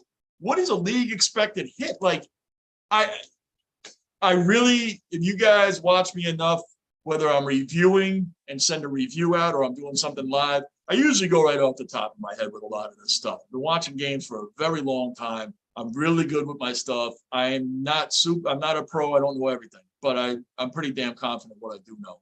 I had to read, if you guys look back at my video about stat nerds are killing the game, MLB rules explained, however I worded it, it's about a month ago. You'll see it because I have a big thing on the board and it's all the rules of these stats. I couldn't remember them, man. Like, it took me back to like math class 30 years ago, like algebra, when I swore when I said, we're never going to use this crap in real life. Well, these stat nerds found a way to use it because X plus Y equals Z to T to L divided by H. These guys come up with the most ridiculous. These aren't real fans. They cannot be real fans. I don't picture anybody at any sports bar I've gone to in my entire life sitting in the corner with a pen and paper writing down, well, let's see, we're at City. Hold on. That looks like a routine out. Is he tagging up? All right, we're good. He's still at second, 2 outs. Okay. I don't picture any of these beer bellies drinking Pabst Blue Ribbon or Rolling Rock or any of these other horrendous draft beers some of these places have, man. Doing mathematician terms. Well, we're playing at Citi Field. The Yankees are there. And when Max Scherzer pitches and a plane leaves LaGuardia Airport, at the same time, that's when Max usually gives up a hit, only if a bird landed on the outfield wall out there. Now, I mean, where do these stats come from? Who thinks of this crap? And they're endless, man. But these analytics, Lockport, is a great point you made. These analytics is what gets sent down from the higher ups down to the manager. And we have a guy like Joe Girardi that's not going to say, I'm not taking this guy out. I'm using the eye test. He's pitching well. Well, the analytics say that, it's 2 degrees warmer on July 16th than it was last year. When it was 2 degrees warmer, this guy usually ends up getting shellacked. I know I'm exaggerating, but I'm telling you, one day there'll be a stat like that as well. But a guy like Aaron Boone will put the guy, okay, yeah, I'll take him out. Yeah, I'll take him out. Does that end the inning? Is that strike 3? No. Okay. My co-host Lou Talks, he harps on that Blake Snell in the World Series. You guys remember that? Blake Snell in the World Series was taken out against the Dodgers, and he was mowing down Mookie Betts, mowing down Corey Seager for Bellinger, all of them, for the first 2 times through the order. But the 3rd time through the order, analytics say that Blake Snell doesn't really do that well 3rd time through an order. So we better take him out. And Kevin Cash takes him out of the game. And what happens? Analytics doesn't say that when you take a pitcher out that's mowing down batters, their mentality is low. Man, I can't hit this guy. No one's hitting him. How are we going to get around it? Got to study. Hey, he's out of the game. The bullpen's in. The bullpen is in. Morale is lifted. We're going to start knocking this guy right. It happened the other day, even though the Yankees lost. The minute Max Scherzer came out of the game, we hit a 2-run homer off David Peterson and tied the game. Why? Morale came up. Max Scherzer's out of the game. Analytics doesn't account for that. I mean, Max Scherzer had to come out. He was over 100 pitches. I'm just saying the morale comes up when the bullpen comes in. The analytics has really killed this game. It's a great point, Lockport. And it's a big pet peeve of mine, man. That and the automatic runner on second base. I hate that. I hate that with a passion.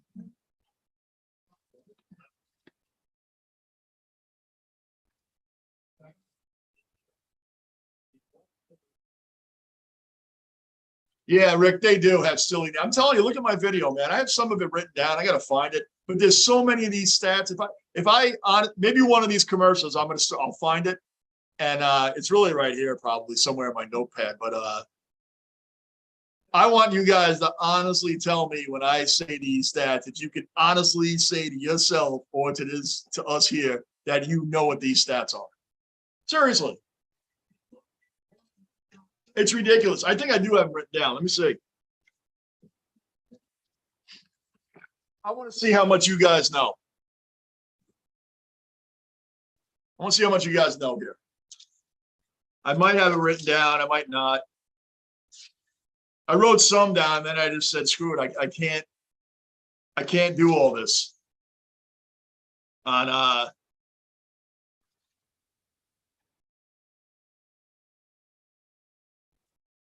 it's so bad because I remember everything about sports, but this stuff here, I can't remember anything. Nothing. It's so bad. I'm not going to look for this too long, but I think it's interesting because I honestly want to know what you guys know. And if you guys know this stuff, because I certainly don't.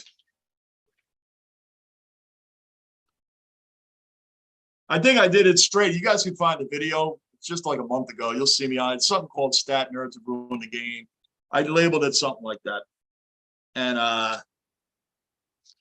yeah, I think I just did it all up the screen. I don't have it in here.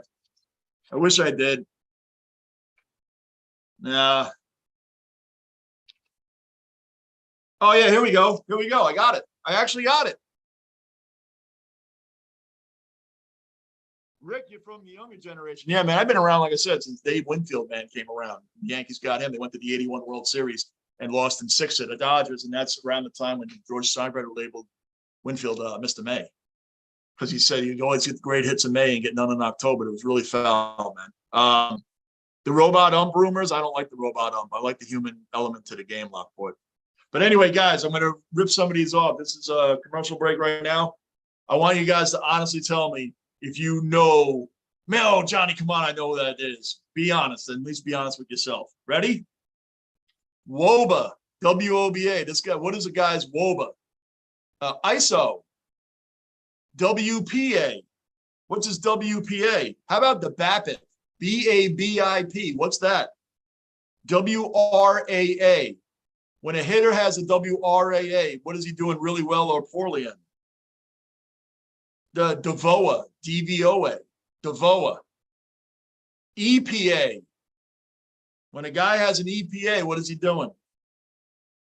CPOE. ADOT, A-D-O-T. And YPRR. BABIP's my favorite. That sounds like a disease. Yo, man, I got BABIP, man. Forget COVID. I got BABIP. BABIP is bad. Now, this is really ridiculous. Well, all this stuff, man, it's just insanity. Who thinks these are not real fans thinking of this? You know what I know? The guys on second base, get a damn hit and get them home. I don't care how you do it. I don't care what your WOBA, your BABIP, your ADOT, your DVOA, and all this. I don't care what any of that is. I don't care if the stars are alive. Get a damn hit and get them home. I care about batting average, home run, RBI. I'm old school all the way. Those are the 3 things I care about. Who the hell thinks of this, let alone makes it up and gets it out to baseball? They were like, yo, that is brilliant. We're going to start using that. Who does that? And this stuff is working where these guys are living off analytics.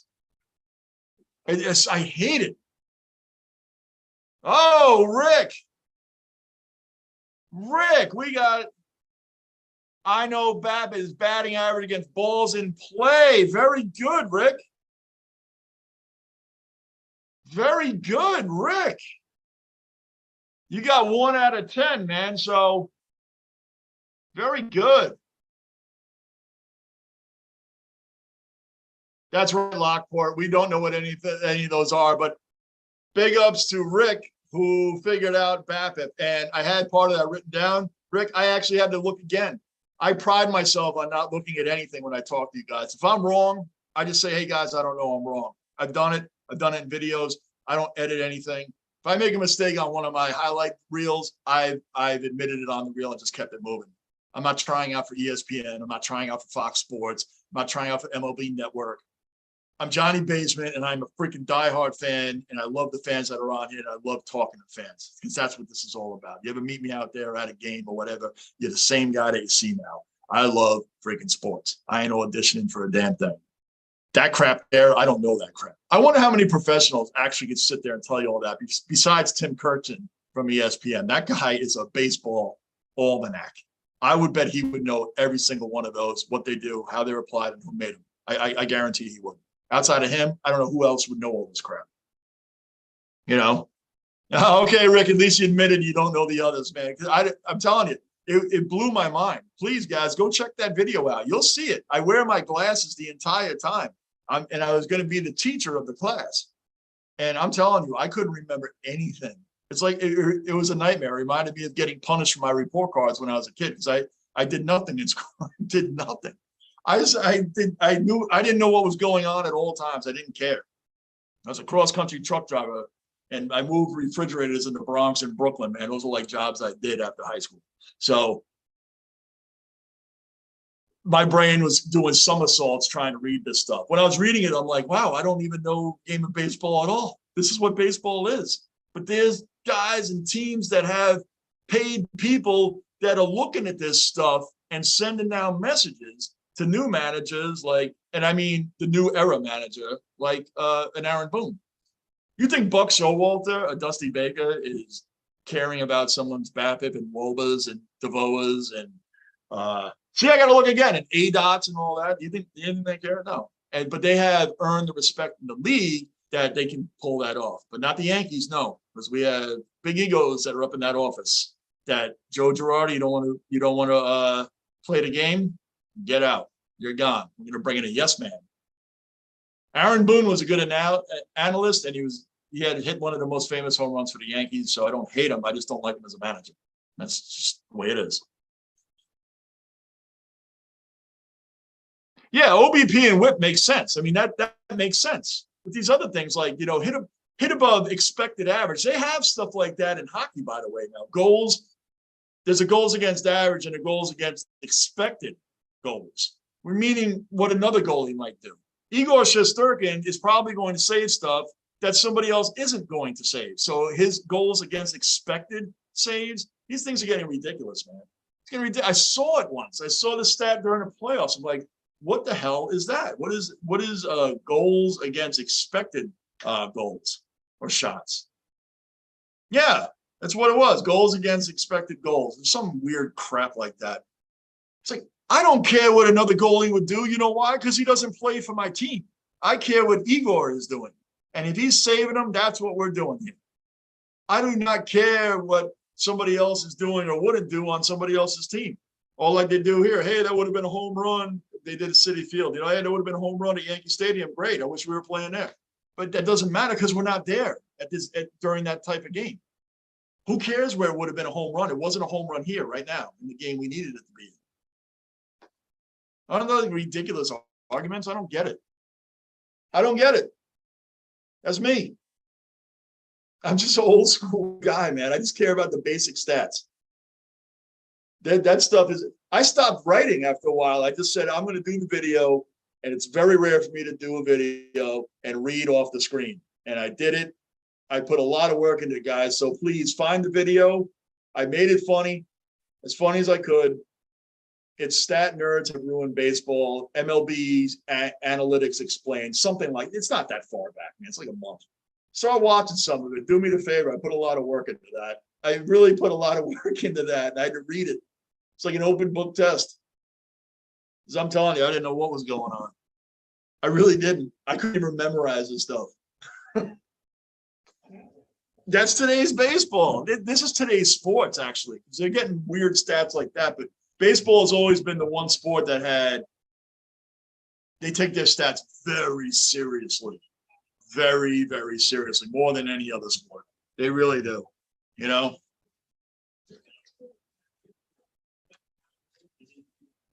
Like, do you think, here's a good question for you guys.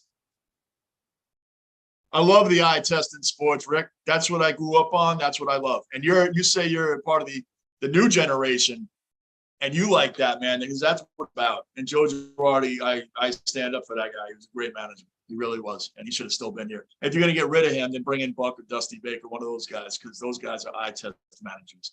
And their team's aware. The Mets aren't choking in games like they used to last year. They choked away the whole second half of the season. They're bringing Buck Showalter, a guy that knows situations, knows his strengths and weaknesses on his team, who to put in, who not to put in.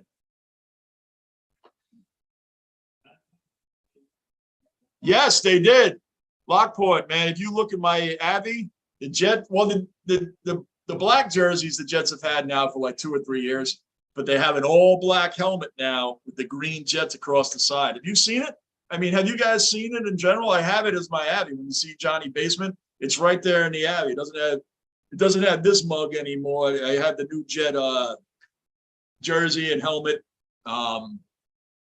It looks really cool. They're going to wear it 3 times this year. 3 home games. They're wearing all black. It has like the green stripes on the side. Matter of fact, here, I'll show you.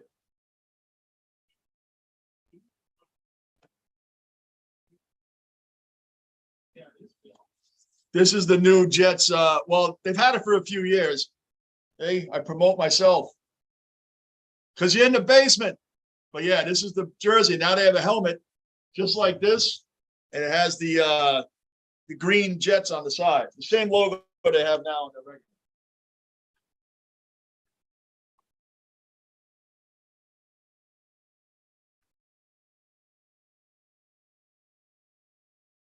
So yeah, it's really cool, but that's what the Jets do. They have deceptive ways of spinning you away from what the Jets have been. They do helmets, they do logos, they do. Woody Johnson listens to the fans. Hey, you guys want white jerseys and black pants, or black jerseys and white pants this week? And the Jets fans get all excited. Hey, we want this, we want this. You know what I want? I want a freaking win. That's what I want. They show us Zach Wilson. Oh, look at him, man. He's more in shape. He's getting bigger. He's getting ready. I don't care about that either. You want to see touchdowns. Touchdown passes to our team, not the other team. That's what I want to see. But I got to admit, I'm a big fan of the all black with the green stripes for the New York Jets. I'm a big fan of that. That helmet is fire, man. The whole thing is fire. I love it. I really love it. Yeah, that's good stuff. But again, I don't care if they were wearing pink at this point. I want wins. I want wins. I want competitive football, man. That's what I want.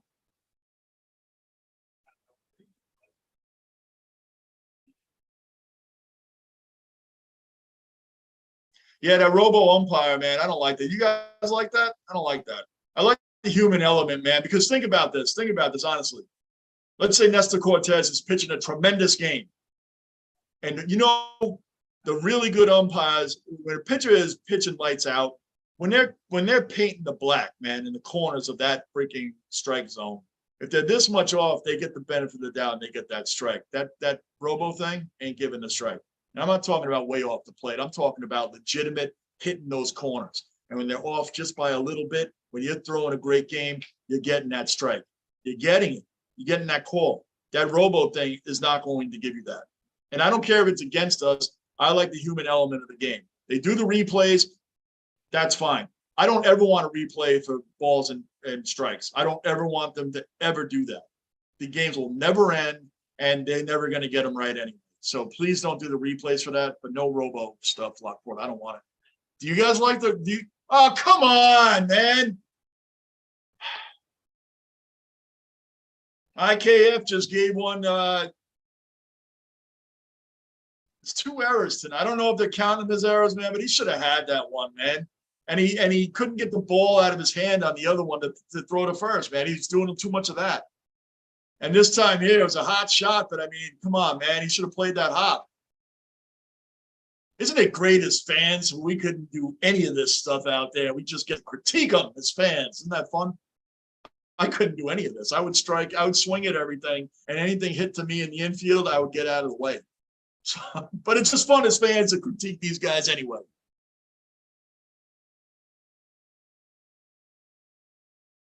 They could, Rick. They could. Good call, buddy. Good call, man. And he's safe. Oh, no, he's out. Okay. Good call, Rick. Yeah, that's not, yeah, I wasn't referring to it like that, but you know what I meant. They could wear any color, man. But they could. They could wear pink for breast cancer. Yeah, absolutely. The other sports do it, right? The baseball does it, holding the pink bats. Some guys have the armbands. The NBA does it. Hockey does it. So they could do that in football. I don't know do they do something in football? Anyway, they have I think he was safe. I think he was safe. Yeah, he was safe. Are they challenging this? Yeah, the Royals are challenging this.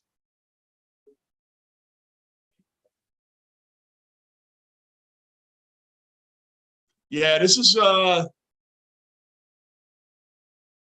about to have bases loaded with Gerrity Cole on the mound playing the Royals, man. So did I not say this? Did I not call that a 3-0 lead with our big money Cole that he may blow this game? I said he shouldn't, but I said he might. And here we are. The Royals have the bases loaded now. And here we are. Is he going to blow this game? Is he going to give up runs? He did it with again, I think his last start of the start before we played the Orioles, man, he did this. 3-0 lead late in the game, and then he gave up all the runs. Yep, runner safe, and he was safe. He beat it by a step easy. He was safe.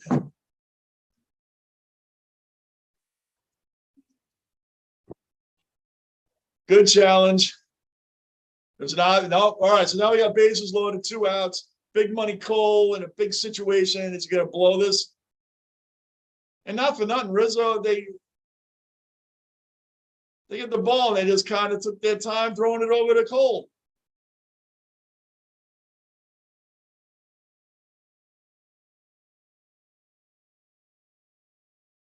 We had Merrifield up, who had a double last time up. Watch this guy hit a grand slam. This is crazy. It's just crazy. It's the top of the 5th inning. Cole's got 74 pitches. And oh, all right, another foul ball. It's 0-2 now. It's 0-2. 0-2. You guys like the idea of a robo-ump? What do you think? What do you, Lockport? It was your question. Do you like it? You like the robo-ump coming in? I don't like it.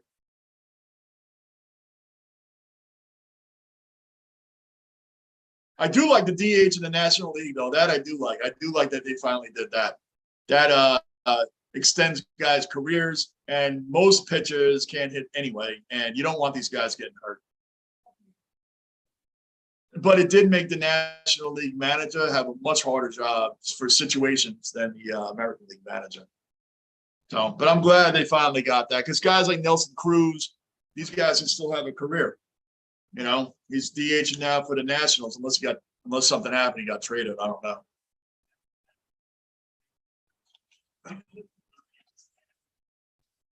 Thank you, Lockport. I agree. No robot umps. Period. 100% agree. That's the worst move ever.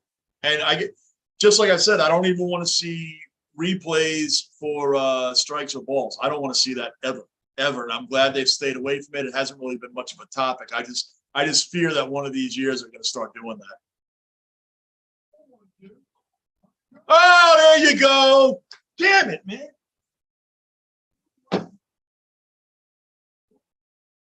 Two-run score. Here we go. Big money Cole can't beat the Royals, man. This guy is a bum, man. It's a bum. Big money Cole, man. He can't do anything, man. I called it. Did I not call it, guys? Did I not call it? Did I not say Cole was going to blow this 3-0 lead? It's still 3-2, but I'm just saying, you know what I'm talking about.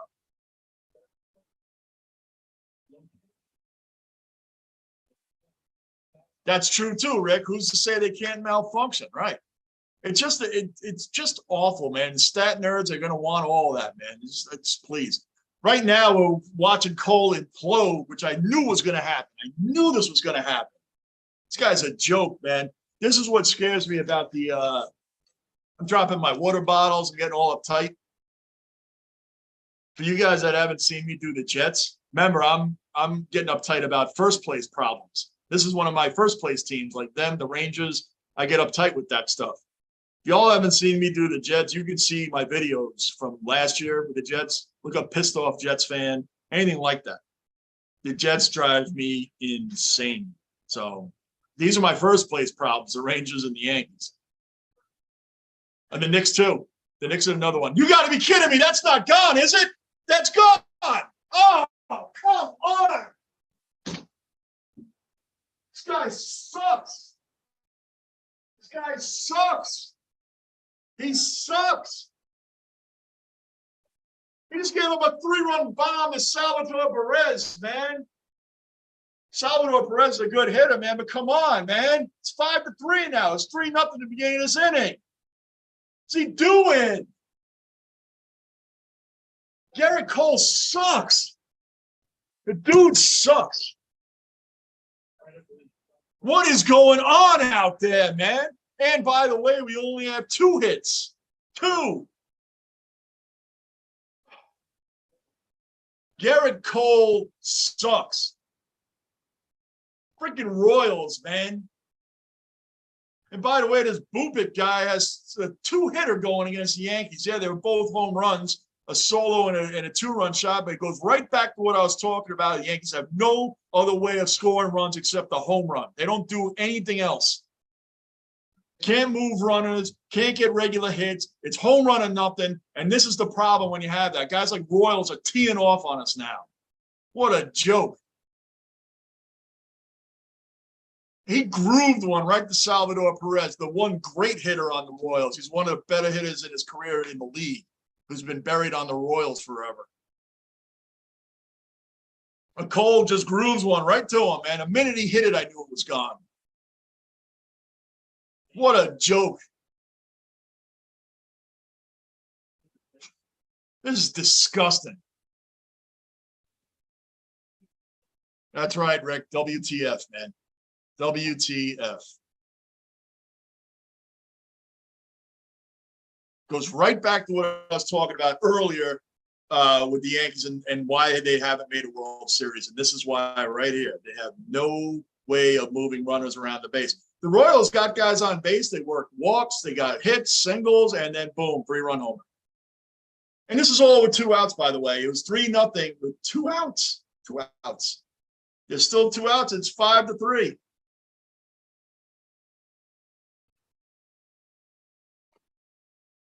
You gotta be kidding me, man. This is a joke. Holy crap. 3-0 with 2 outs against the cellar dweller Royals. You suck, Cole. Get him out of here, man. Now, finally, someone's warming up.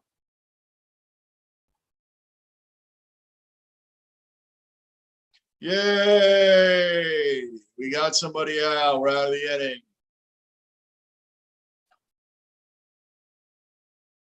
IKF, Higgy, and LeMahieu coming up. Cole, you should be ashamed of yourself. That is disgraceful. That is disgraceful. Hey, Andy. Andy, you're right on time, brother. Andy's another guy who's been a regular on this channel. He has his own channel. Check him out, Andy. You'll see him right there at the bottom of the chat. Andy, the Yankees were up 3-0 to the horrendous Royals, okay? 3-0 here in the top of the 5th, 2 outs, and Gerrity Cole wanted to give up 5 runs before we got out of the inning. The Royals were getting hits around the bases, and then Salvatore Perez hit a 3-run shot. So now you're caught up, Andy. Gerrity Cole is no ace, as Rick has stated, and I fully agree. He is no ace, man. He should be. I mean, if Gerrity Cole was on the Mets right now, he'd be the 3rd starter behind DeGrom and Scherzer, and it wouldn't even be a question. He'd be the 3rd starter. Actually, Tawan Walker probably would start over him. Cole, this guy is a train wreck. It's a train wreck. Andy, by the way, I appreciate you stopping in, man. Thank you. I appreciate you being here, Andy. That's awesome that you're here. This is what the Yankees, this is what I mean. And now we're relying on Cole, who can't win big pressure games, can't beat the Royals. He did this similar, and I'm telling you guys, I don't remember if it's his last start or the start before that, but he did it against the Orioles. We had a 3-0 lead later in the game, and he gave up freaking runs, man. Gave up runs, and we lost that game. He's doing it now to the Royals. What is the Astros and everybody else going to do to this guy in big pressure games? I've had it with this dude. Had it with him. I don't care about his record and what it shows, man. And all this talk, well, I got to pitch better. You know, all the usual crap these guys say. We got to pitch better. We got to focus more. Dude, you're playing the Royals, man. Half or more than half of their lineup is barely above the Mendoza line. A lot of their batters are hitting 211, 216. All of them are hitting better than Joey Gallo, of course. But, I mean, come on. Salvador Perez is their best hitter, and he, like I said, he's been one of the better hitters in the league. And he grooved one right to him, man. Grooved it. Yeah. I hope so, Andy. Yep, soon can't come soon enough because me, Rick, he was here yesterday with me too. We've been watching some disgusting Yankee baseball. We had 2 hits total yesterday. Thankfully, one of them was the game-winning homer, and we have 2 hits right now against the Royals. What a joke. What a joke. I can't believe this, man. This should have been our pick-me-up series after losing to the Mets.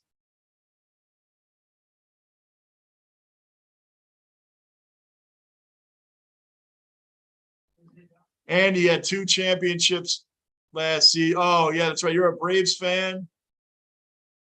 Well, Andy, the Yankees have been going through a lot of adversity. Hopefully it is to a championship, buddy. I hope you're right.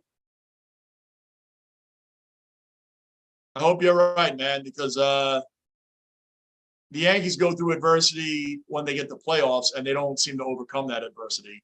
And it's because of their pitching. They never want to. This kind of reminds me of the 80s Yankees. Now, how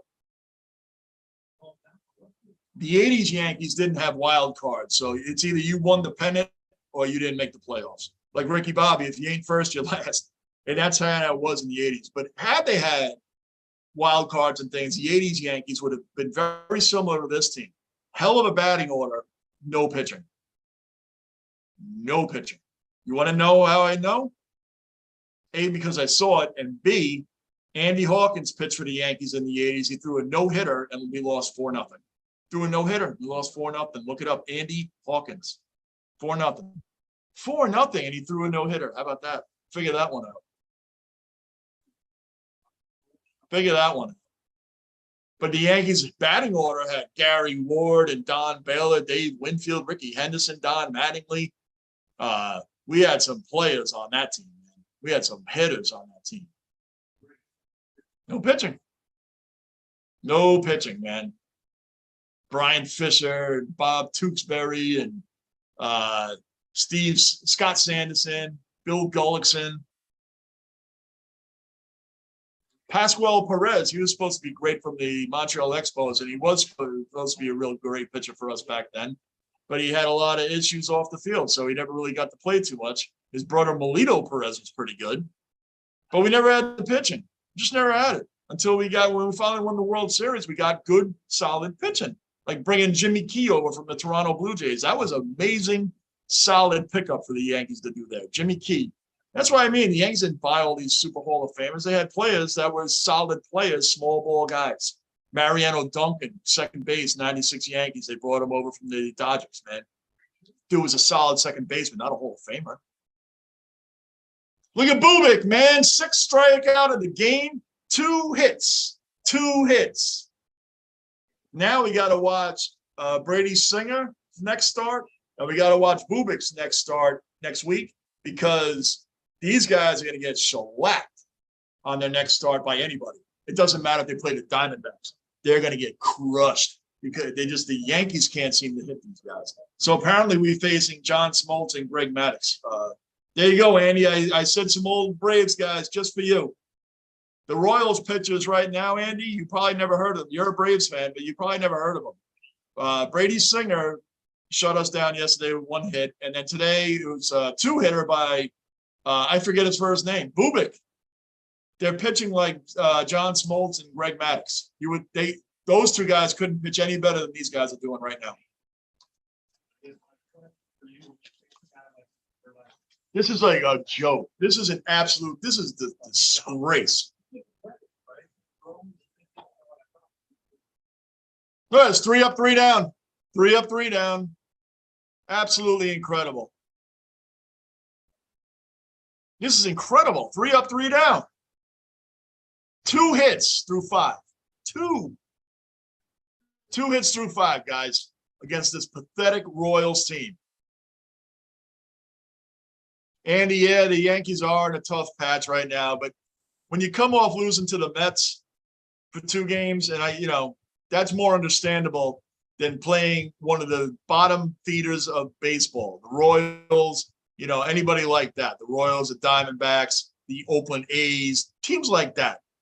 When you get a team like that after losing a tough series against a top team like the Mets, you need to beat up on these teams. You don't need to come out and get 2 hits yesterday, the second being the game-winning home run, thankfully. And now we have 2 hits today against teams. This guy's winning record, Bubic, is 2-5. He's 2-5.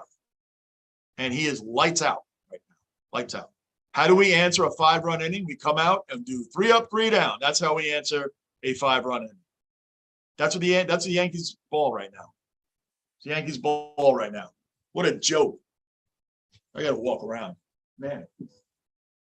Ridiculous. This shouldn't be. This should be fun, guys. This should have been fun, these 2 days of this, man. This should be fun.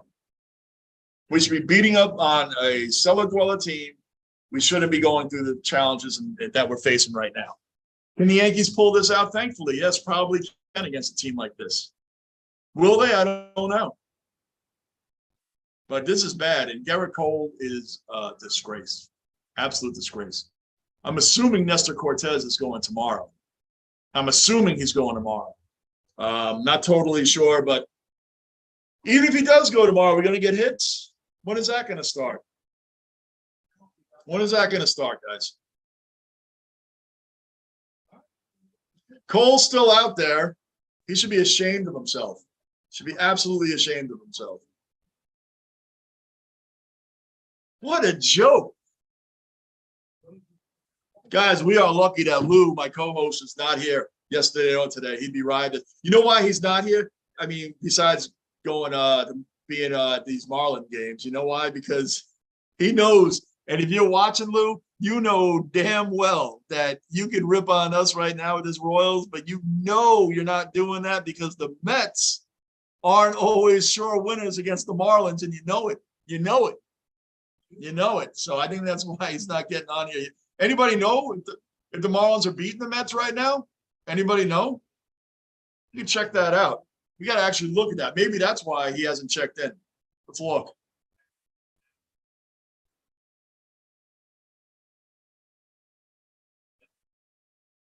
That could very well be.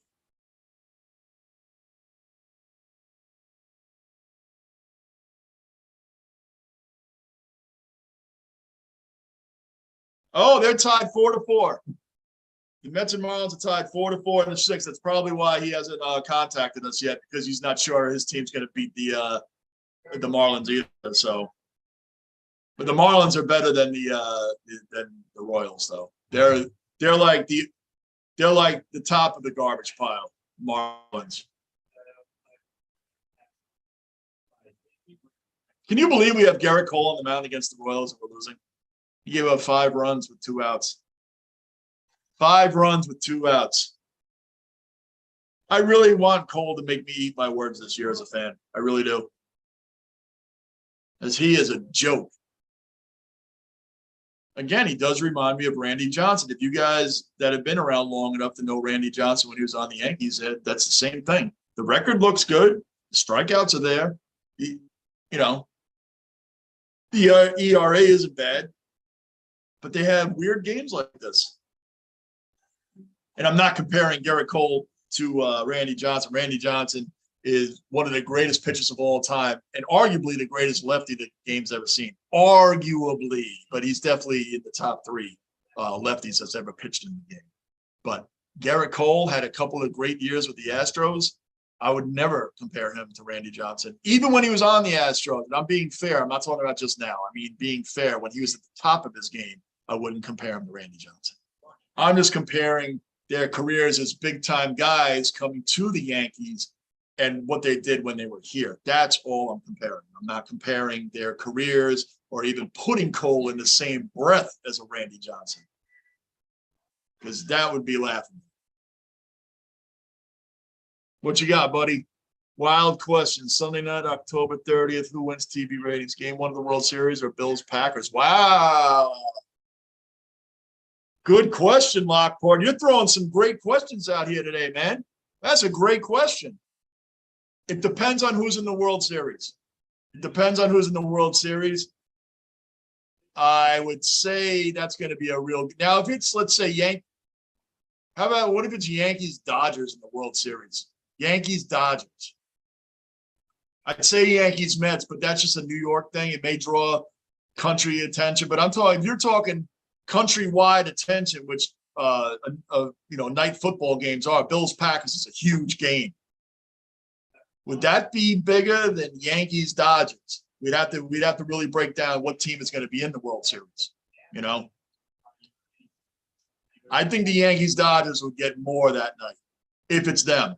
Not every situation would be that, but that situation, judging by the teams, I would say Yankees-Dodgers. What do you think? You think it was Yankees-Dodgers that would get more than the Bills-Packers?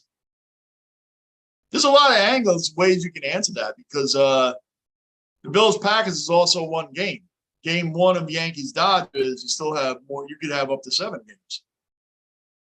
But I would think game one of Yankees Dodgers World Series would get more. What do you think?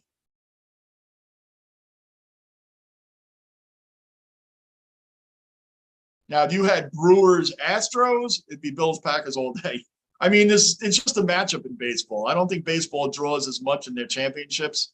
It has to be a big matchup. Hockey and basketball, same thing. It has to be a nationwide matchup, like the Blackhawks versus the Rangers, the Penguins versus the Blackhawks, anything like that. The Blackhawks haven't been good lately, but I'm just talking about big city teams that have been around. Any Canadian team is going to be big up there, but in the United States, NBA has to be more. Warriors Celtics got a lot because that's a big matchup. You got Curry, you got Jason Tatum, you got big players out there. But when you had like Phoenix against the Bucks last year, I don't think a lot of people watch that. It's not a big country draw. But anything with Steph Curry and Klay Thompson, Draymond Green, that's an automatic draw to watch the finals. So hockey, baseball, and basketball have it to where there are multiple games, but they have to have the big team draw. They have to have the big name draw. Football, the Cardinals and the Browns could be playing in the Super Bowl. People are going to watch it. Both teams aren't like nationally big fan teams. Like you can find Cowboy fans anywhere in the country. You can find Dolphin fans anywhere in the country. You can find Patriot fans anywhere in the country. A lot of teams can't say that. When I drove trucks cross country, I would wear Jets, like I'd wear my Jet stuff occasionally in Arizona, let's say, or in California. And people like, where are you from? I'm like, oh, New York. I'm like, I thought you guys were all Giant fans. Like they had never met a Jet fan before. I literally had another truck driver tell me he had never met a Jet fan before. And why would I like the Jets? I'm like, I don't know. When I grew up, they had the sack exchange. My whole family was Giant fans. Just me and 2 cousins are Jet fans. Everybody else is Giant fans. And I don't know. Maybe it's because I'm left-handed. I don't know. It's weird. But when I grew up, that was my big rebellion. I became a Jets fan, and I've been punished for it ever since. So I don't know. What do you think, man? Yeah, that's right, Lockport. I'm kind of, you know what, though? The Yankees-Mets thing, Dodgers-Yankees would definitely challenge for sure because that's countrywide. The Dodgers are loved by a lot of other teams, by a lot of other cities, and they're loved over a lot of other teams. A Yankee-Met thing would be huge in this area. I don't know if they care. Well, Yankees is countrywide too, but the Mets aren't. I don't think the Mets are really countrywide. The Yankees definitely are countrywide. So Yankees-Mets Subway Series, there may be some of the country that doesn't tune in. They'd probably be more like, you already know Wisconsin's tuning into Green Bay. It doesn't matter who's playing. It doesn't matter if the Brewers are in the World Series. They're watching the Packers. Buffalo, I know you Bills Mafia are crazy about your teams, and you're going to watch them too. Is the big baseball team in Buffalo? I never asked this. You guys like? Is there a lot of Blue Jay fans there more than Yankees or Mets? In Buffalo, is it more Toronto Blue Jays? All right, Judge is on. We got Judge on. Let's go. Just win this game and get out of this dumpster fire we got going on. Just win this game. That's Bubik's 3rd hit he's given up. 3rd in the 6th inning. 3rd.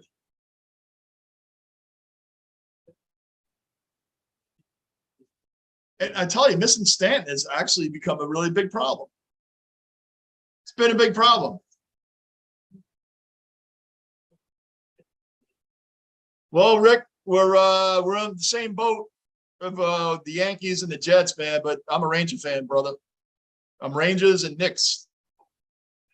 I'm Yankees, Jets, Knicks, and Rangers. What happened to the Islanders this year, man? I figured they were going to make the playoffs, man. They didn't even make it. Sorokin's a great goalie. He's another good Russian goalie, man. Like we got Shesterkin, man. I was surprised the Islanders didn't make it. I don't know what happened to the team this year, and they got rid of Barry Trotz too. I mean, how'd they fall off like that? That was weird. I really expected them to be making. I thought we were gonna have some good Ranger Islander matchups this year, man. I did. I don't know what happened to them. I assume they'll be right back in it next year. I mean, I really thought the Islanders had. I thought the Islanders were like going to be playoff team every year. Yeah, they were disappointing. I don't know what the answer is. They got a really good young goalie, but Sorokin's a really good goalie, man. He really is. I don't understand. You see, the Rangers signed Halak. Halak backs up Shesterkin now. Oh, come on. The Yankees are so flat right now. They're so flat. They're just flat, man. They'll come out of it eventually, man, but they're just flat.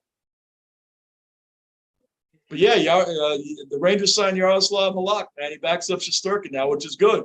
As Georgiev was a great backup, but he's a young goalie, and he knows he could start for a bunch of teams, man. So you got a guy pushing the envelope like that. You're not starting over Igor, so they're going to trade you away. Now you got Halak coming in, who's a great veteran, great goalie in his prime in this league, man. Perfect guy that knows his place on the team. He's going to be the backup, and that's it. And I think Shesterkin can learn a lot from Halak, man. He did really well when he was the Islanders goalie too. I know he's been around the league a lot, but he had a good stretch there with the Islanders.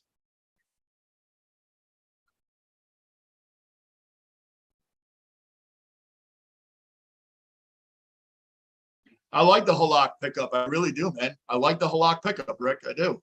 Buffalo's more Yankees fans than any other team. I just went to the Bison's booth. So yeah. Somebody else mentioned the Buffalo Bison's their AAA team. I don't know much about minor league baseball, man. I'll tell you, I won't even act like I do because I'll look like I'm winging it. I'd rather just tell you I don't know much about it. Really, there was more Yankee jerseys than Red Sox jerseys there at that game. That's funny, man. Wow.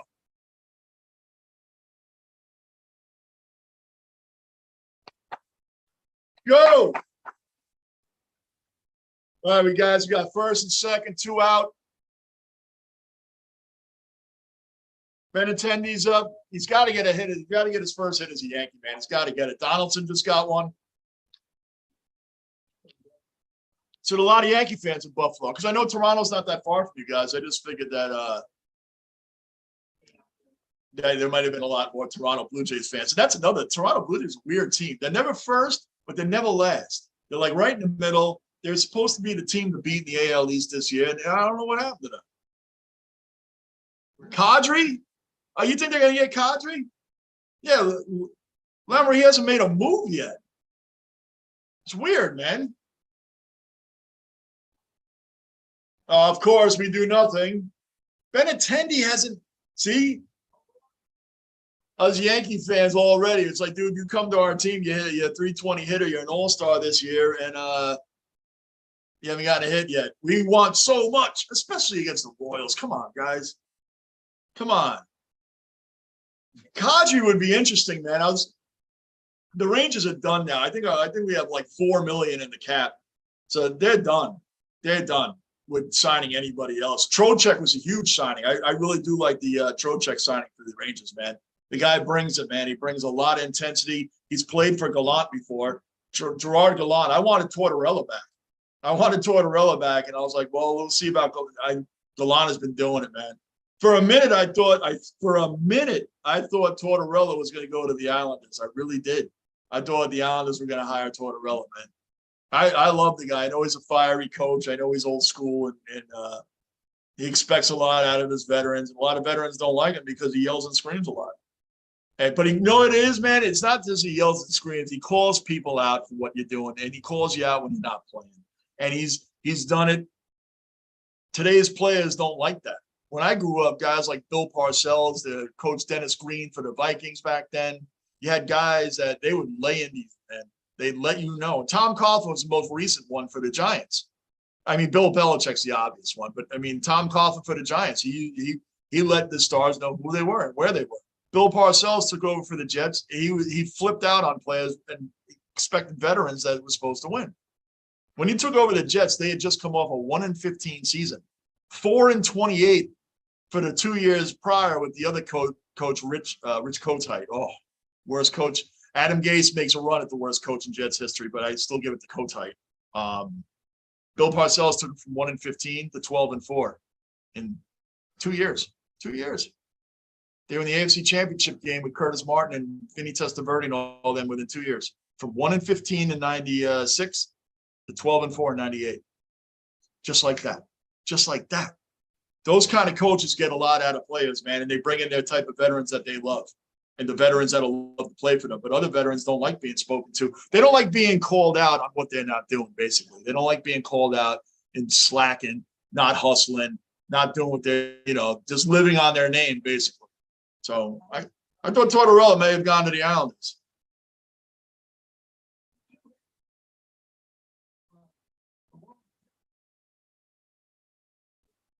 Yeah, that's awesome to hear that about Judge. I've seen a lot of things on Aaron Judge, Lockport, and that's cool. I'm reading the second part of it now, man. Josh Allen's another great dude, man. I've seen a lot of things on him. You Bills Mafia guys, Lockport, a lot of Bills Mafia follows me, man, for being fans have been beaten up for years with our teams. So we have a real bond. We have a bond from losing all the time with our teams. And now you guys got Josh Allen. This guy is great in your community, man. I've looked up a lot of things on the Bills and Josh Allen. Man, he's tremendous, man. You know who I was really upset about and I still pull for Sam Darnold. And you know why? Sam Darnold came into a horrendous situation, came in with Adam Gase, who was the quarterback whisperer, innovator for today's game. This is the bill of goods we were sold by Jets ownership. That's a different story. Sam Darnold came in. I really wanted him to do well. The kid never threw anybody under the bus. He's a nice kid. He studied the game. He knew the plays. He just couldn't execute them, man. I really thought he was going to do better on the Panthers. But the guy never, ever gave any excuses. He didn't say, well, I don't have a line. I don't have receivers. He never did any of that, man. He kept coming out and playing his tail off every week, and he just couldn't get it done. I still pull for Sam Darnold, man. Josh Allen, though, is he's a stand-up dude, man. That is great. I do. I see Buffalo going to the World Series. I see Buffalo going to the Super Bowl, and I don't see any reason why they shouldn't. There's nobody in the I'm so into baseball saying World Series, American League. There's nobody in the AFC that's better than the Buffalo Bills. Nobody, not the Chiefs, nobody. Nobody should beat them. And by the way, Buffalo got the Jets. I'm telling you, man, Cole Beasley, forget about him. You got Jameson Crowder now from the Jets. That dude, he can go right back to his premier position of being strictly slot receiver. The guy's got incredible hands. That's a great another weapon for Josh Allen to have. On the Jets, Darnold and Zach Wilson threw him the ball all the time because nobody else could catch. All due respect to Corey Davis, got hurt and whatever, but Jameson Crowder was the guy, man. You guys got a great slot receiver now. Really solid slot receiver. Jameson Crowder deserves, after playing for Washington and then the Jets, he deserves to finally be on a winning football team like the Buffalo Bills, man. You guys should really do it this year. I don't see any reason why you shouldn't.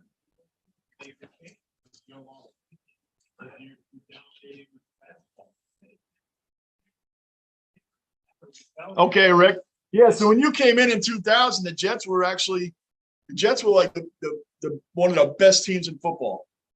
Vinny Testaverde was a top quarterback that came out of Miami Hurricanes in the 80s. I think he still has the record for most interceptions in a season.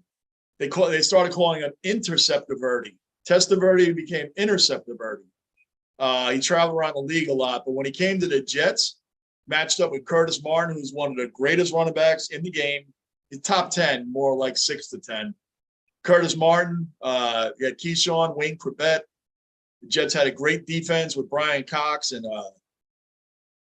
hold on a second. Chapman's in.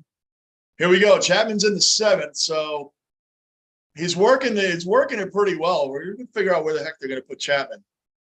Curtis Martin, by the way, there's a couple great things on him, and people just don't realize how great a running back this guy was.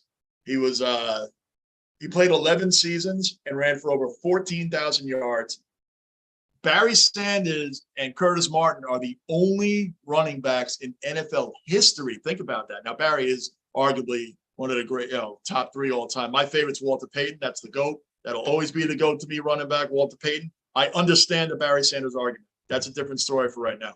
Curtis Martin and Barry Sanders are the only running backs from year 1 to year 10. Every year they got over 1,000 yards for 10 straight seasons, from rookie to their 10th season. No other running back has ever done that. Think about that. No other running back has ever done it. Just those two. Now, Curtis Martin, I would never put in the category of Barry Sanders or Walter Payton. And I'm a Jet fan. I love the guy to death. He was a workhorse. He didn't have the flashy runs. He just ran up the middle and got you those hard yards. 14,000 yards in 11 seasons. All right. He never fumbled. Guy hardly fumbled that ball. But I wouldn't put him in that category. I'm just saying he's that under the radar that you wouldn't think when you ask anybody that trivia question. Barry Sanders got 1,000 yards from year 1 to year 10 years straight. No other running back has ever done it, but it has to be from rookie to 10th year, not any other 10 years in a row. What was the other running back to do it? Most people will never tell you it's Curtis Martin. They don't know. They'll name every other running back that's ever played. And you say, no, it's Curtis Martin. I'm like, really? It's true. I just completely side-tailed off on the Jets when they were good. Got me excited about the Jets back in '98. That's how long I had to reach back to find positivity. The Jets. Get them, DJ. Let's go. 3 up, 3 down. We're moving along. Let's pull ourselves out from losing to this freaking. I'm glad guys. I love having every one of you guys here. Lockport, Rick, Andy. You guys are great for being here. And anybody else that's watching that's not commenting at the moment, I appreciate it because this is just like we're all just watching the game together. We're talking about just like fans do. We're talking about everything. Everything you guys are throwing out here, we're talking about, man.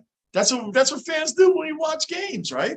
Especially when we want to distract ourselves from this crap that we're watching on the TV, man, with the Yankees.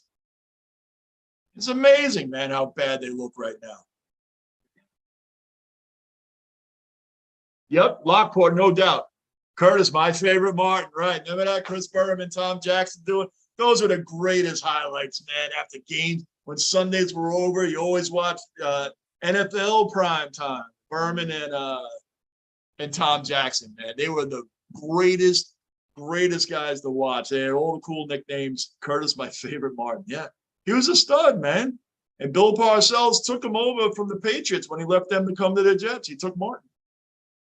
When he drafted Martin, he drafted him. He said the guy doesn't fumble. A lot of people didn't know who's this running back out of Pitt. I mean, he's good, but there was other. I think Corey Perry and Kajana Carter. I think they were in that same draft, and he was just like, "Yeah, Curtis Martin doesn't fumble." You know, but he was an incredible running back, man. He's one of the greatest New York Jets. He's top 10, but I could probably name about 5 running backs that would take over him. Walter Payton's my all-time. Walter Payton is my all-time GOAT, and I only think you can argue a couple of people with him. And obviously Barry Sanders is one of them. But yeah, Walter Payton was like, I mean, part of his early part of his career was just 14-game seasons. That's just for starters. And he played on horrendous teams most of his career, like Barry. They played on really bad teams. I mean, when they went to the Super Bowl, the Bears, the Bears, those Bears, and he was toward the end of his career then. I mean, I think Payton didn't have much left in the tank after that. Then he retired, and then he got somebody, Neil Anderson, or somebody like that. So, but that was the greatest, man. He was a nightmare for the Bills. The Jets were the bomb back then, man. The Jets are a weird organization.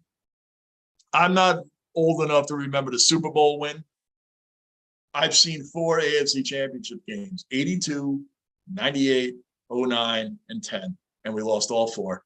82, the Jets had that sack exchange that was murderous with Mark Gastineau, Klecko, Abdul Salam, Marty Lyons. Those guys were like any other normal NFL team would have won a Super Bowl with a freaking line like that.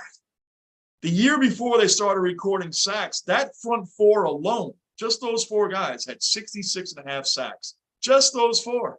The year before they started recording sacks as a stat. In 09, Darrelle Revis and Cromartie in the secondary they had then. They only gave up 8 passing touchdowns from week 1 through the championship game. 8 passing touchdowns. That's it. Normal NFL teams win Super Bowls with a secondary like that. Not the Jets. If our defense is going to be that great, then our offense is like, all right, we're going to throw the untimely pick. We're going to fumble the ball. We're going to give up touchdowns on special teams, whatever it takes. Because the defenses in those championship years has always been there. So you guys got me steering off on the Jets again. This is what's happening to the Yankees. We're talking about the Jets again. But we're talking about great Jets. So I love it. I love talking about the old school guys. You know what I want to do? Here's a novelty. I want to start talking about the new guys. Give me something to talk about here with the new guys. Give us a new era, man. Jeez.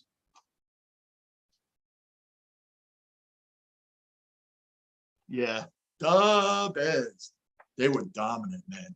That 85 Bears team, people are like, oh, everybody lives in the past of that team. Dude, that defense gave up.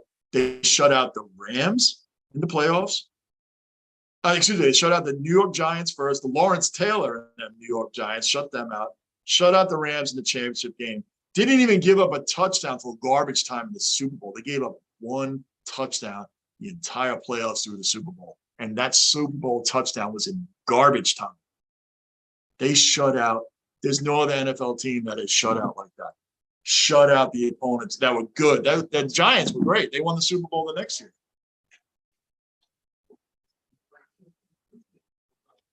All right. Bottom of the seventh here. We're down 5-3.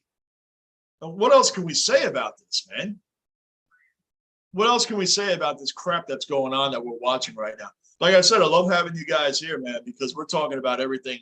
But you know, this disgusting, disgraceful, shameful game that we're watching again. Again, I'm glad SummerSlam. We're doing that tomorrow, man. We just started doing wrestling on here too, man. So that's going to be fun tomorrow night. That's going to be a lot of fun. Like I said, Lou checking in from the Mets Marlins game. That should be fun too, man.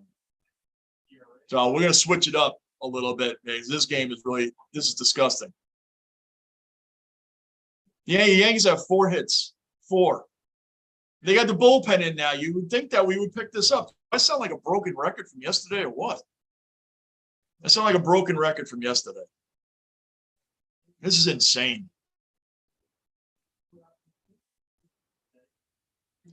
Rick, man, Lawrence Taylor, you know, it's hard to say because I am an old school guy, but Bill Belichick said it best, man. A couple of years ago, they were playing the Bears, and Khalil Mack. They were facing him, and they were asking Bill questions about Khalil Mack, what his opinion was him, and he was saying, yeah, you know, you got to account for him. The guy's fast, he's quick off the ball, he attacks the quarterback, pressure, you know, all that stuff. And one reporter said to Bill, reminds me of young Lawrence Taylor, right? He's like, oh, no. I mean, he's like, no. And they're like, what? No one? He said, yeah, you're talking about Lawrence Taylor now. Oh, hold on. Oh, another out. I don't know why I got excited. Anyway, he said, you can YouTube that too. He said, you're talking about Lawrence Taylor now. And they're like, well, Khalil, he said, no. He said he doesn't put anybody in Lawrence Taylor's category. Of all the great players that Bill has coached and been around, he said, all due respect to the incredible players he's had, he said he doesn't put anybody in Lawrence Taylor's category. You can watch all the highlights on Taylor. Watching that guy play live, like I said, I grew up in a New York Giants household. And that's back in the days where, you know, as a kid, I was the remote. My father, hey, turn to channel 4, turn to channel 2, I was the remote control. So Lawrence Taylor was like everything you see the superstars that played in his era back then from Montana and linemen that played against him, or Ron George, man, didn't know what he was Lawrence Taylor, man. He redefined that position. It's just hard to describe. But when you see on the videos, and you think about, like, that's just half the story that they show on that.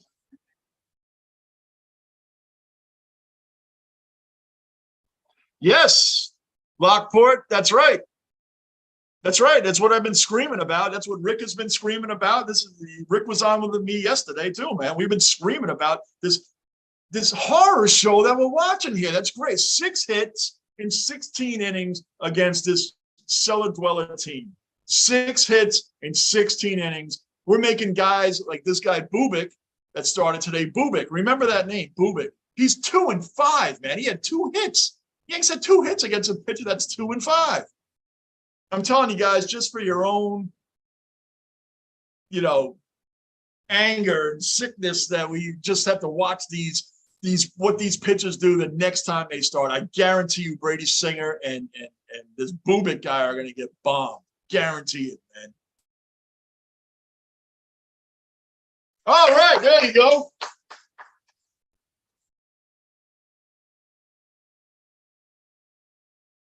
Matt Carpenter has been a blessing for this team. That is a great find. This guy was going to retire, man. This guy was a great find. That's funny because it hit off the pitcher. He hit it right back to the pitcher. It hit him and then went toward third base where nobody was because the shift was on. Because the shift was on. That was great. Look, right off the pitcher, the shift is on. Nobody's there. But now there's 2 outs. We got to get him home. We need a 2-run homer here. We need a 2-run homer. Yeah, that had to have hurt, man. That hit him right off the leg. That's going to get some warm-up pitches here. Yep. Matt Carpenter has been a find. He did say that he was considering retiring, and the Yankees took him on. The dude has been money for us, man. He's been getting clutch hit after clutch hit after clutch hit. It's been incredible. He's been really incredible for us. I'm really enjoying watching him on this team. And I don't think he'll be back next year. I don't know. So we got Trevino on second base right now. There's Aaron Boone eating his peanuts. Wondering what's going on. It's pouring right now in the stadium. And they could end this game. And they end this game, and the Yankees lose. This is a series the Yankees need to sweep. This is a gift series after dropping 2 to the Mets. It's a gift to get the Royals, and we look like crap. Absolute joke.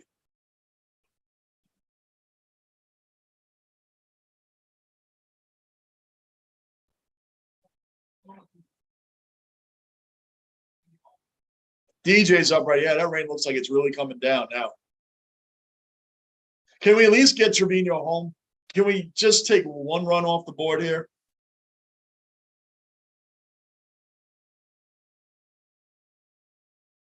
Oh, is that gone? Foul ball, man. Oh, it's pouring, man. Are they going to call this game? I don't think bottom of the 7th inning they're going to if there's a real rain delay and it's supposed to rain the rest of the night, I can't see them sitting around for 3 hours.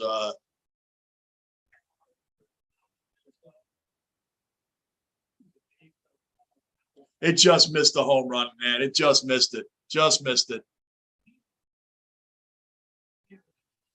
Wow. It is pouring.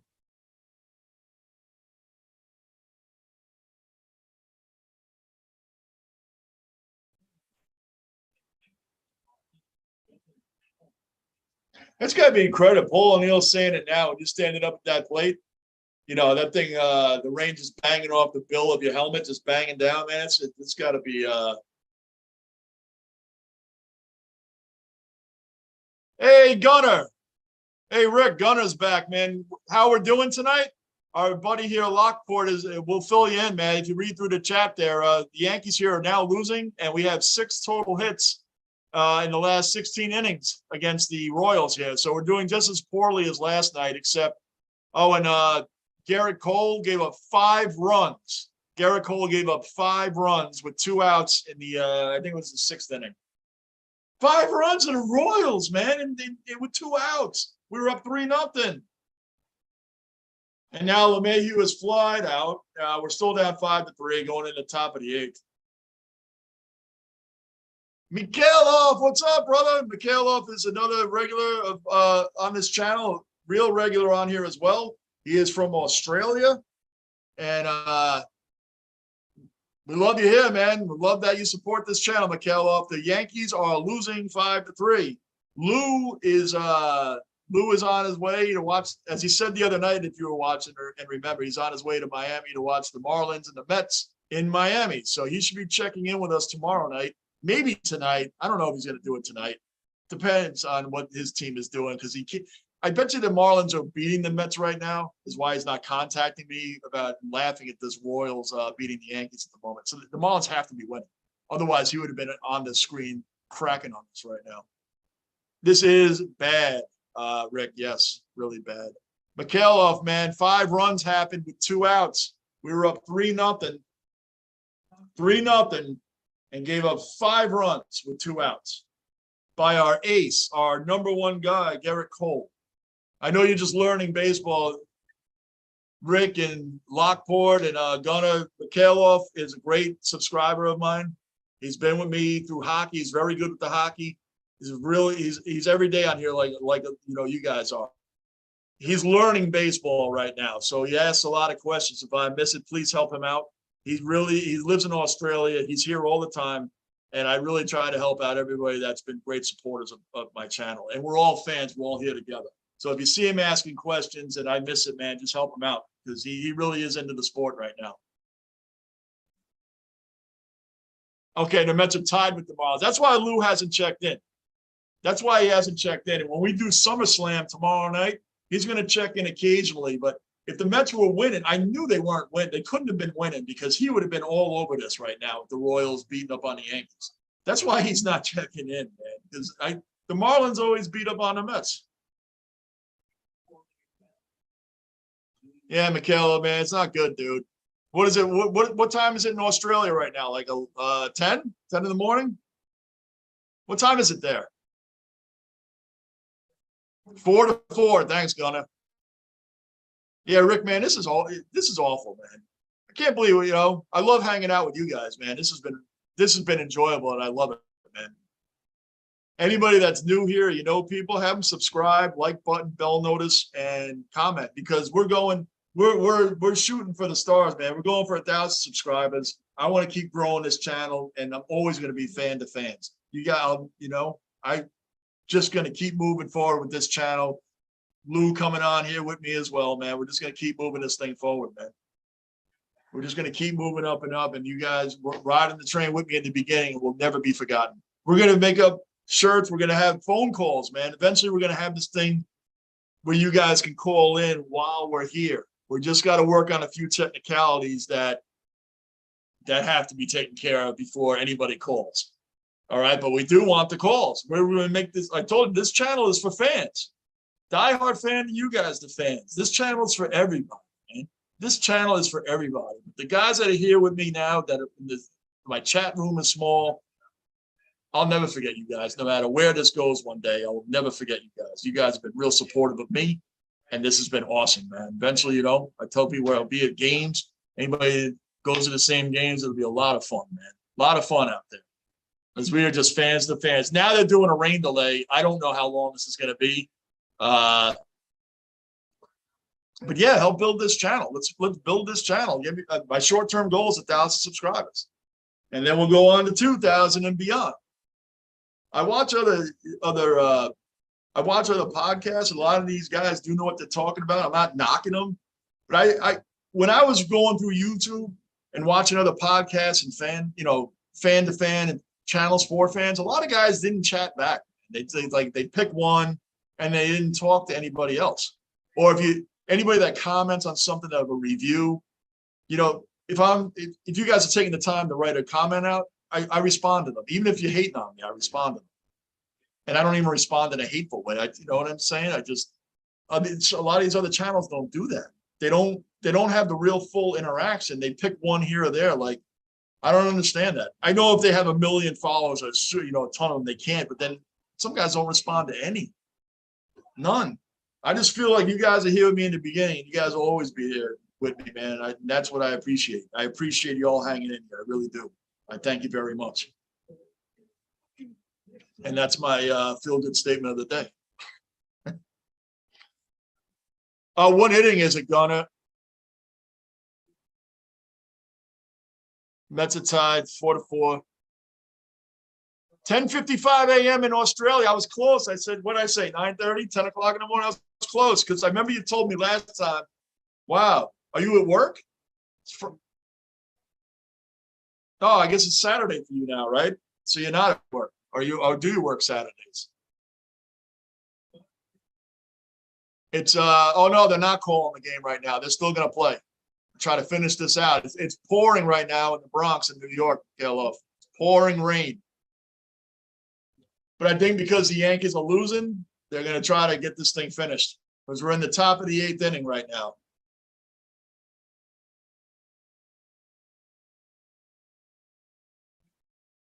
Hey, Lockport, man, appreciate you, brother. We will see you for SummerSlam. I will be on here all night with it.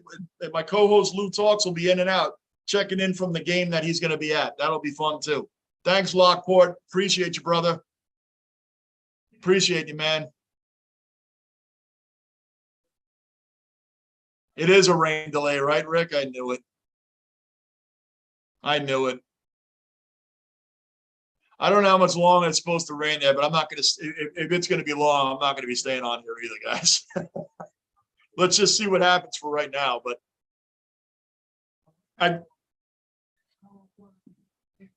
hold on. They're talking.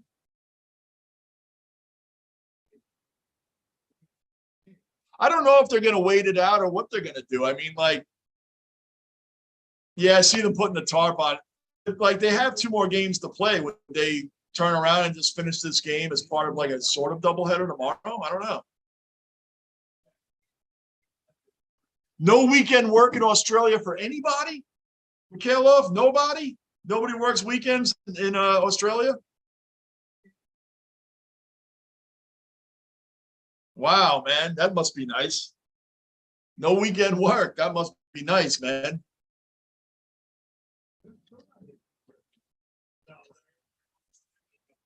Yeah, the tarp's out. When they're covering the field right now with a tarp, Mikhailov, man, that it depends on how long this rain goes. It could call the game. It could go on and on. If that's the case, I'm not going to be staying on here long either, man. I'm just giving it a second, see what's up. You know, it really sucks because the Yankees it's the top of the 8th inning. The Yankees could actually lose this game because of a rain delay. They're not going to, what am I saying? They're not going to make it part of another game tomorrow. The game's over. It's beyond the 5th inning. Mikhail, how it works here in baseball, if it goes beyond the 5th inning, the home team, it's a loss. If they don't have to finish the game, it'll be a loss. If the home team was winning by the end of the top of the 5th, the away team, if they're losing after the top of the 5th inning and they call the game due to rain by the bottom of the 5th, it's already more than half the game played and the home team wins. But the Yankees are the home team right now. They're losing in the 8th inning. And if the umpires say, well, it's going to rain all night, we're not bringing the game back, and that's it. Game over. The Yankees lose without being able to go to another inning.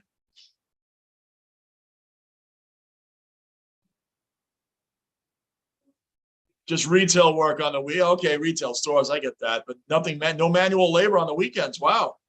No factory work or manufacturers. Wow.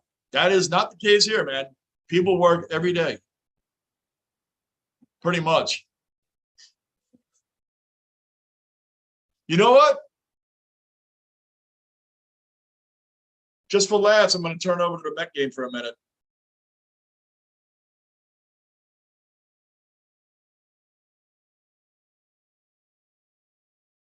Oh, it takes forever.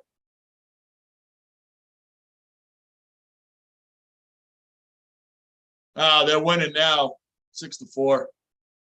Oh well. All right. Well, I'm trying to get an update here that these guys.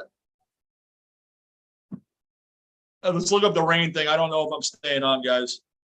We do have SummerSlam tomorrow night. SummerSlam tomorrow night. WWE, be on here. He said Lou's going to check in. It's going to be huge. Brock Lesnar versus Roman Reigns. We're doing it. It's going to be a lot of fun. And it should be a ball tomorrow night. An absolute ball. These Yankees have disgusted me for 2 days. That's what I'm looking up, Rick. I'm trying to see it right now what the forecast is because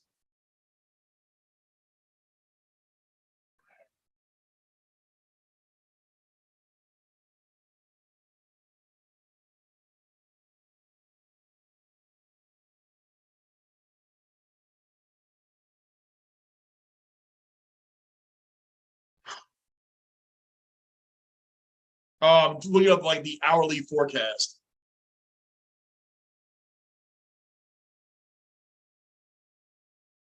Friday night, Bronx, New York, cloudy with showers, 55% chance of continued rain through the night.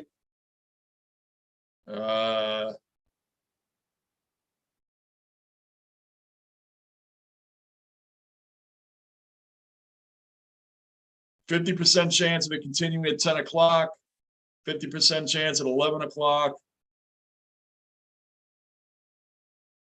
I don't know. That's on AccuWeather and weather.com, weatherchannel.com. I don't know. I just looked it up, Rick. It looks like the game may not come back on. So I don't know.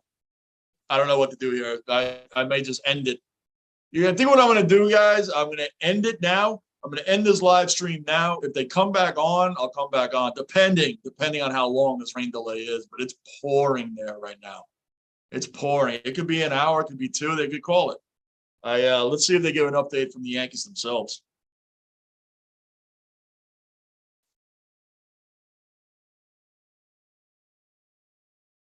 Let's see what they say. Hold on, guys.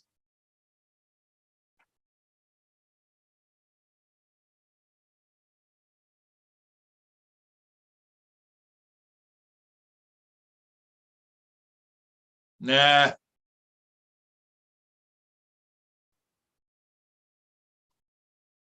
The only update on the Yankees is that Joey Gallo says he didn't believe that he lived up to the expectations that the Yankees wanted. Really? No kidding. We already knew that. We already knew that. But the game's in a rain delay right now, man. They're not really saying that. Yeah, it's probably a loss, Rick, because why are they going to risk injury at this point? It's the top of the eighth inning. They're down by 2 runs. Why would they risk injury? The Yankees look like crap. And it's like they deserve to lose this game the way they've been playing. This is just pathetic and it's awful. It's awful.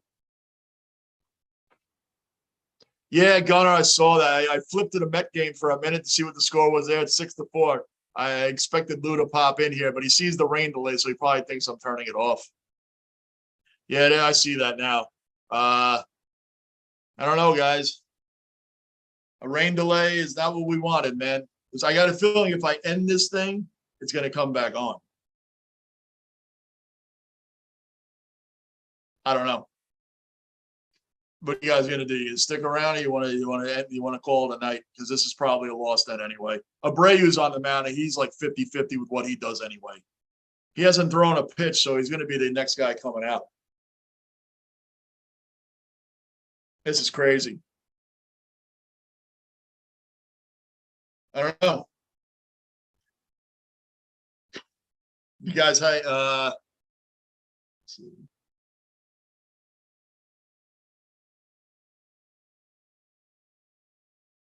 They're gone from what's that, Michaela? They're on the heater lately.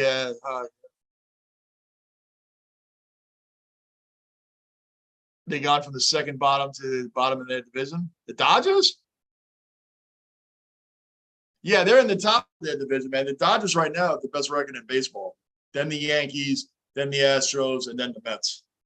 So those are the 4 top teams right now. I mean, unless something's changed. But the Yankees right now certainly aren't beating anybody. They're not making anybody nervous right now, including the Royals. Yeah, we did pull off the miracle last night, Gunnar, but I think that just depends when the game comes back on.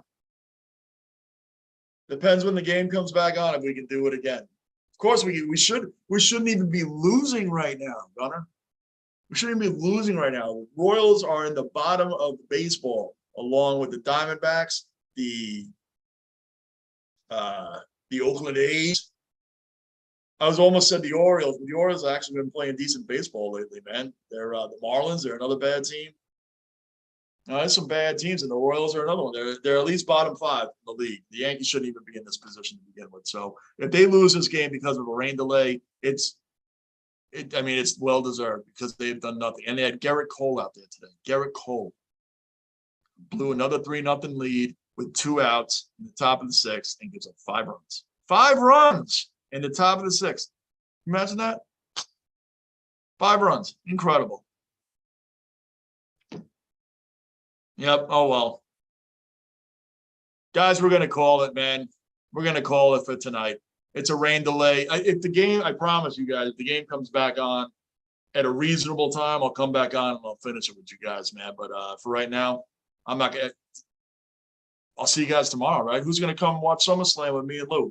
We're all going to watch SummerSlam tomorrow night. It's going to be a lot of fun. It's going to be a lot of fun here. We're going to be doing all NFL previews next week. I'll be doing Yankee games live still. I'm still doing Yankee games, just not doing it tomorrow and not doing it Sunday. But I'll be back on Monday. I'll be back on tomorrow for SummerSlam. But then after that, I'll be back on Monday.